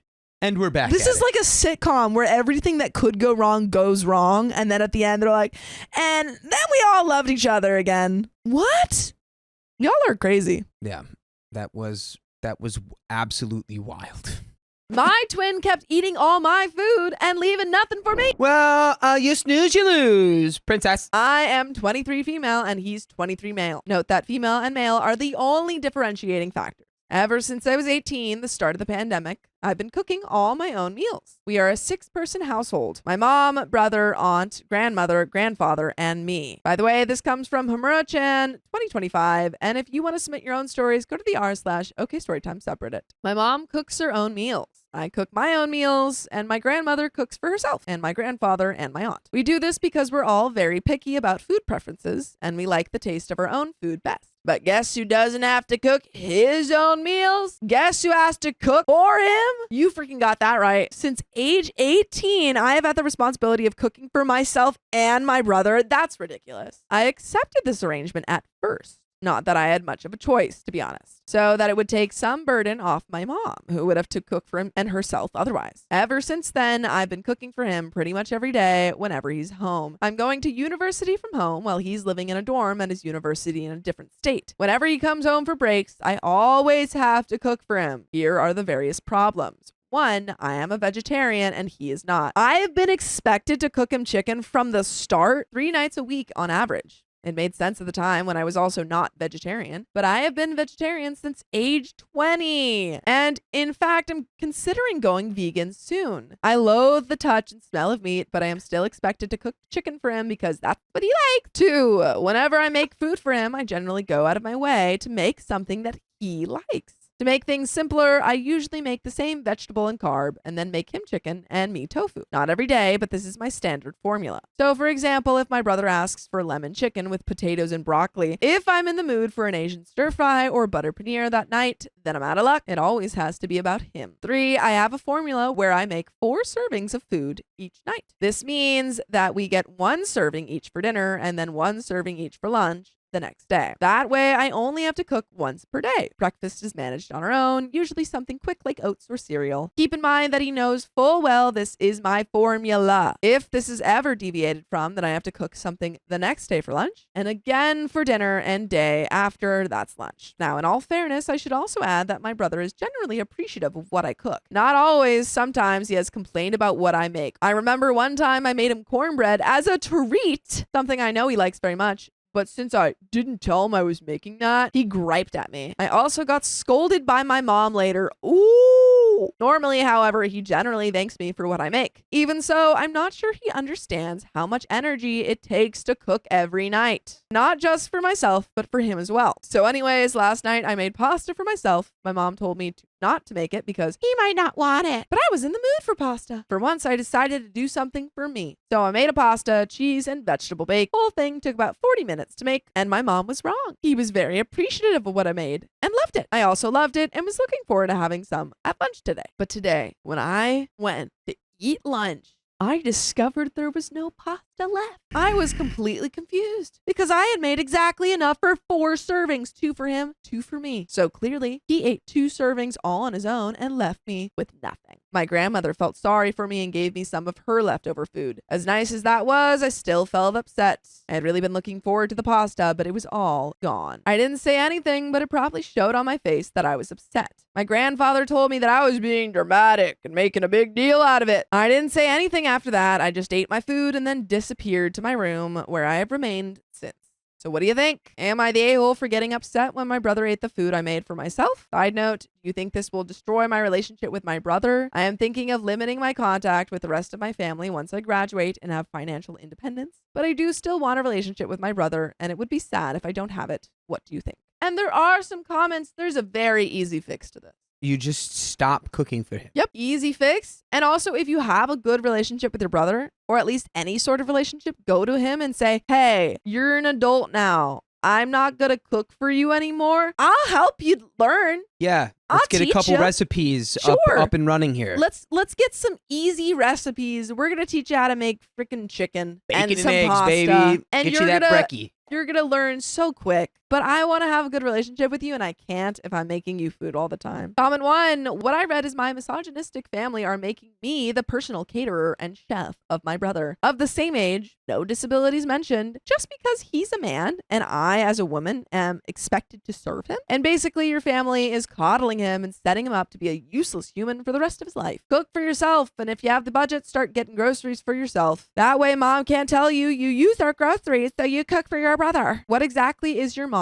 and your grandparents expecting to accomplish with this? To create a mama's boy who's incapable of surviving on his own? Let me guess, he barely does laundry while at college and gets home with loads of laundry for you or your mom or your poor grandma to do because baby boy can't be expected to lift a finger. Stop being his unpaid maid and cook. And if he wants one, let him pay for one. That or take care of his own. Stop letting this family use you. Comment 2. Girl, stop. He's a grown man. He should cook his own food. Reply, not doing him a favor, but not making him learn to cook. most 12-year-olds can cook. Is he expecting a wife to cook for him? Comment 3, not the a-hole, but have you considered that maybe your mom was mad about you not cooking towards your brother's wants and tossed either both or just your servings of the pasta? Just something to consider before outright accusing your brother and to peacefully talk to him. Reply, I hadn't thought of that. I think the best bet is for OP to sit down with her brother and ask him why he ate her share. If he denies it, he should go ask the mother what happened to the extra share. I suspect that mom would be truthful with him, but she won't be with the daughter. If you did eat her share for lunch, then I would refuse to cook him dinner that day and tell him he already had a share for the day. And there is an update, folks.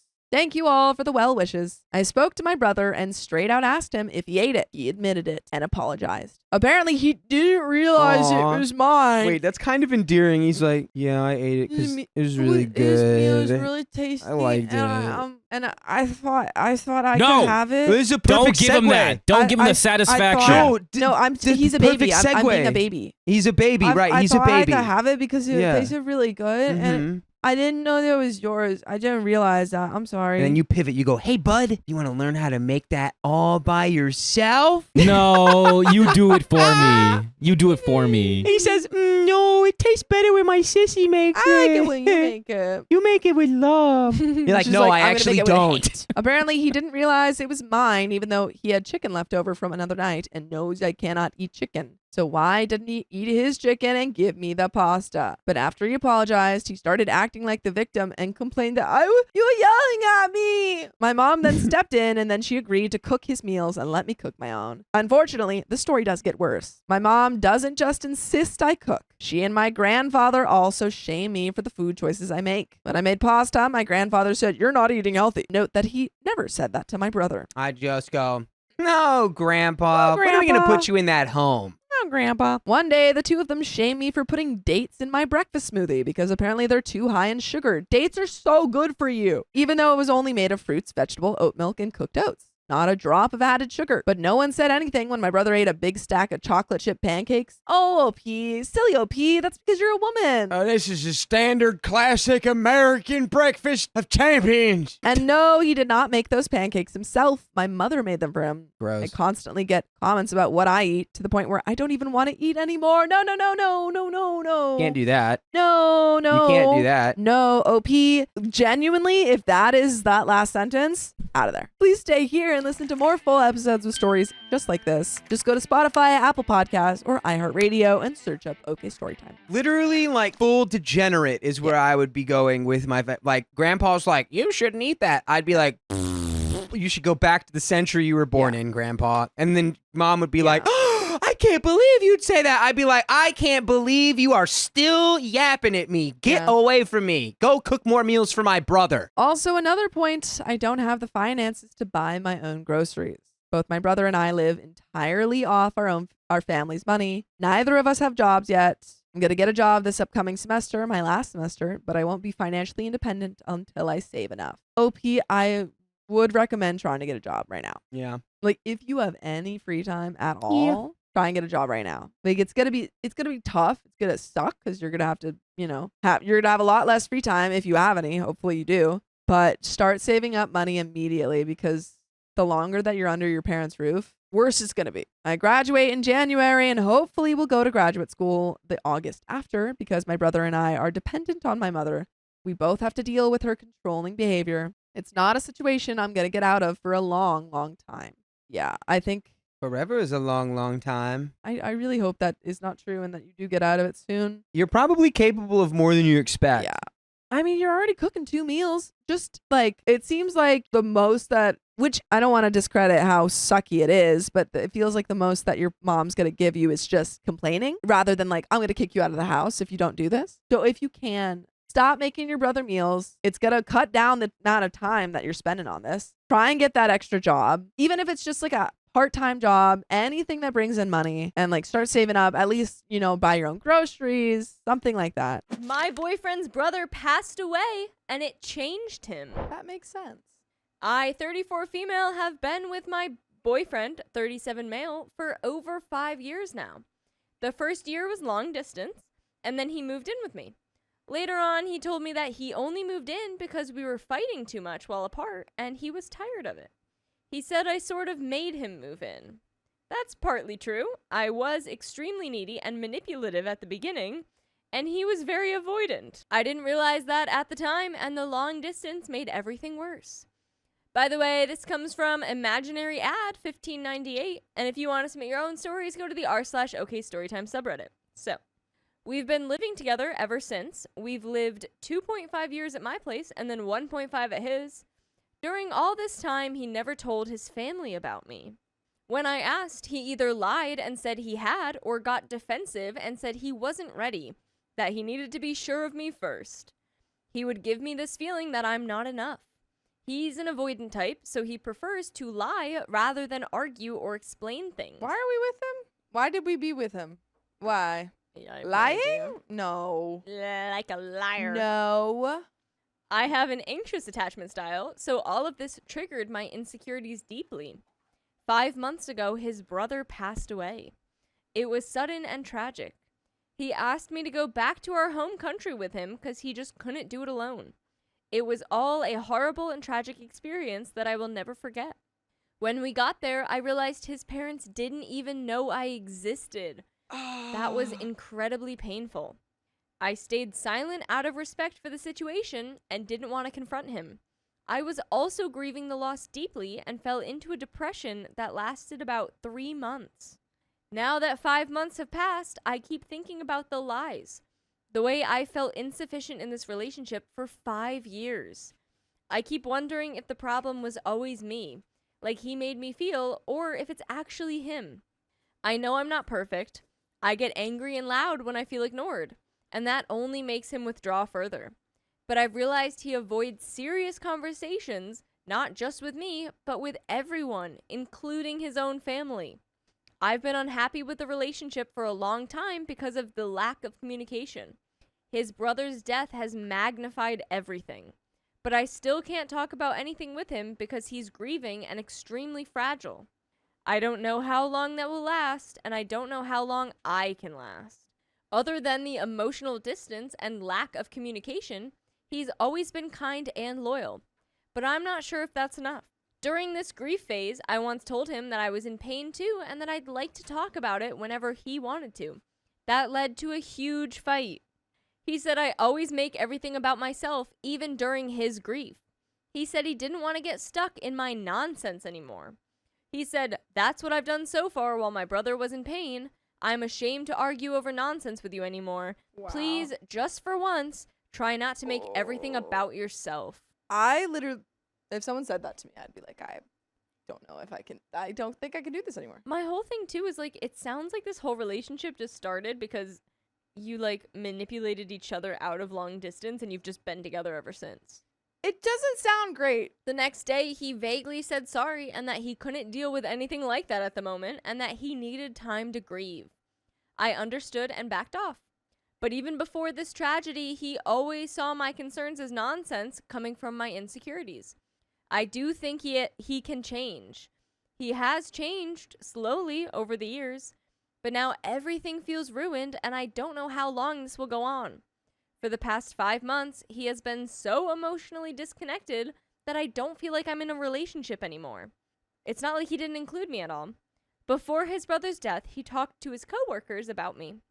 We did everything together in daily life, cooking, eating, watching shows, planning weekends. But when it came to real fundamental topics like marriage, family, and the future, I was completely excluded. His family was always the line I wasn't allowed to cross.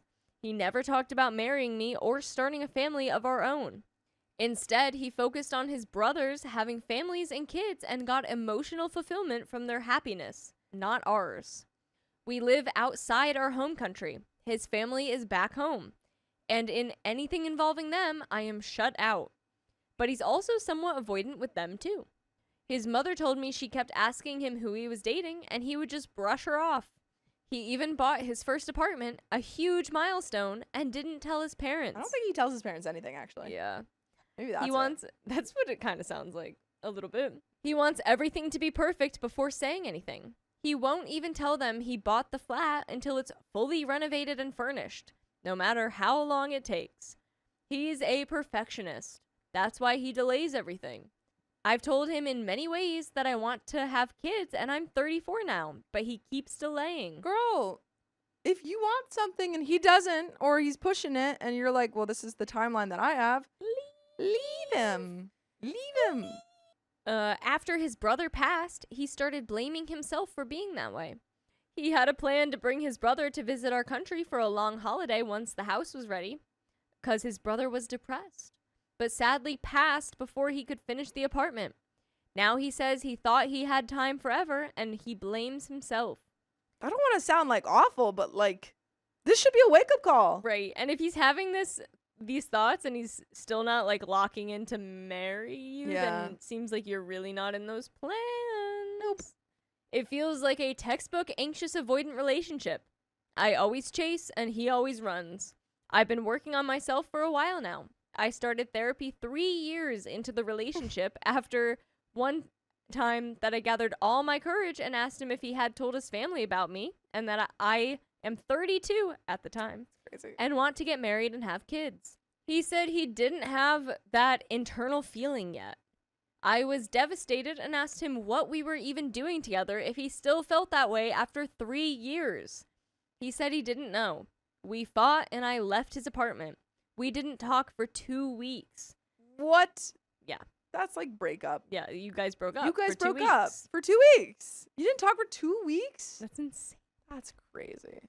Then I gave up and called him. He never reaches out in these situations. Dude, what? So this has happened before. Oh, Lord.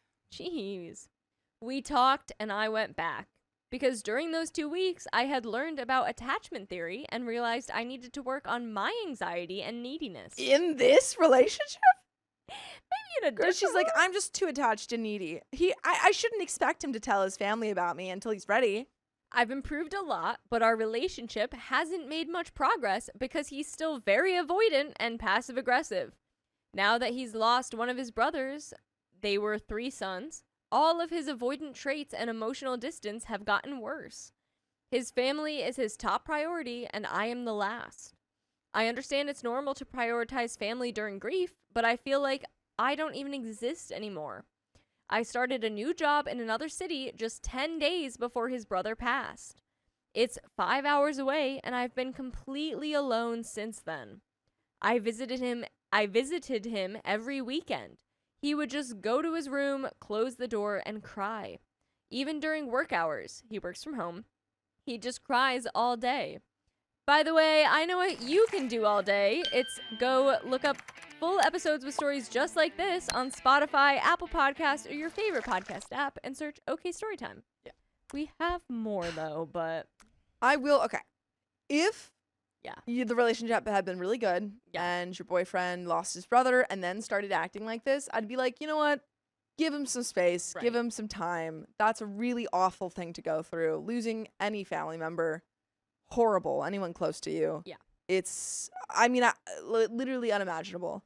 However, this is not some big change. This is consistent Right. with how he's been treating you for 5 years. it doesn't sound like this has ever been good. And Yeah. it sounds like you both have a lot of problems that you need to work through before you can have that Mhm. healthy relationship, which is Exactly. fine. Exactly. We're just not going to have this one anymore. Yeah, you could have it with someone else once you've Yes. done the work. Yes. But there's more. When we video chat with his family, he keeps it together. He smiles and talks, but he doesn't put that effort in with me. Maybe he feels like he can be himself with me, or that I'm strong enough to handle it. But still, I felt invisible.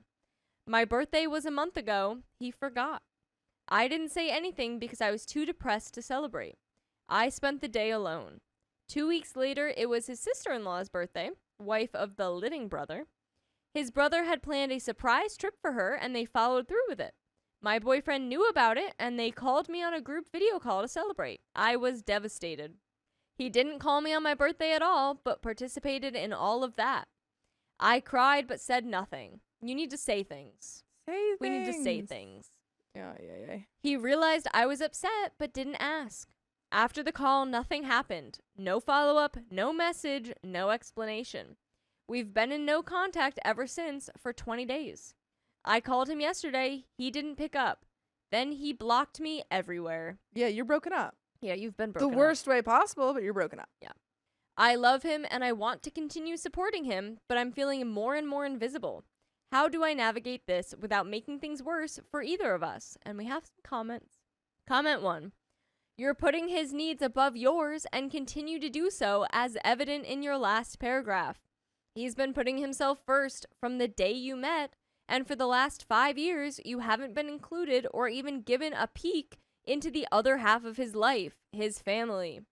Putting yourself first doesn't necessarily make things worse. It may, however, seem like it.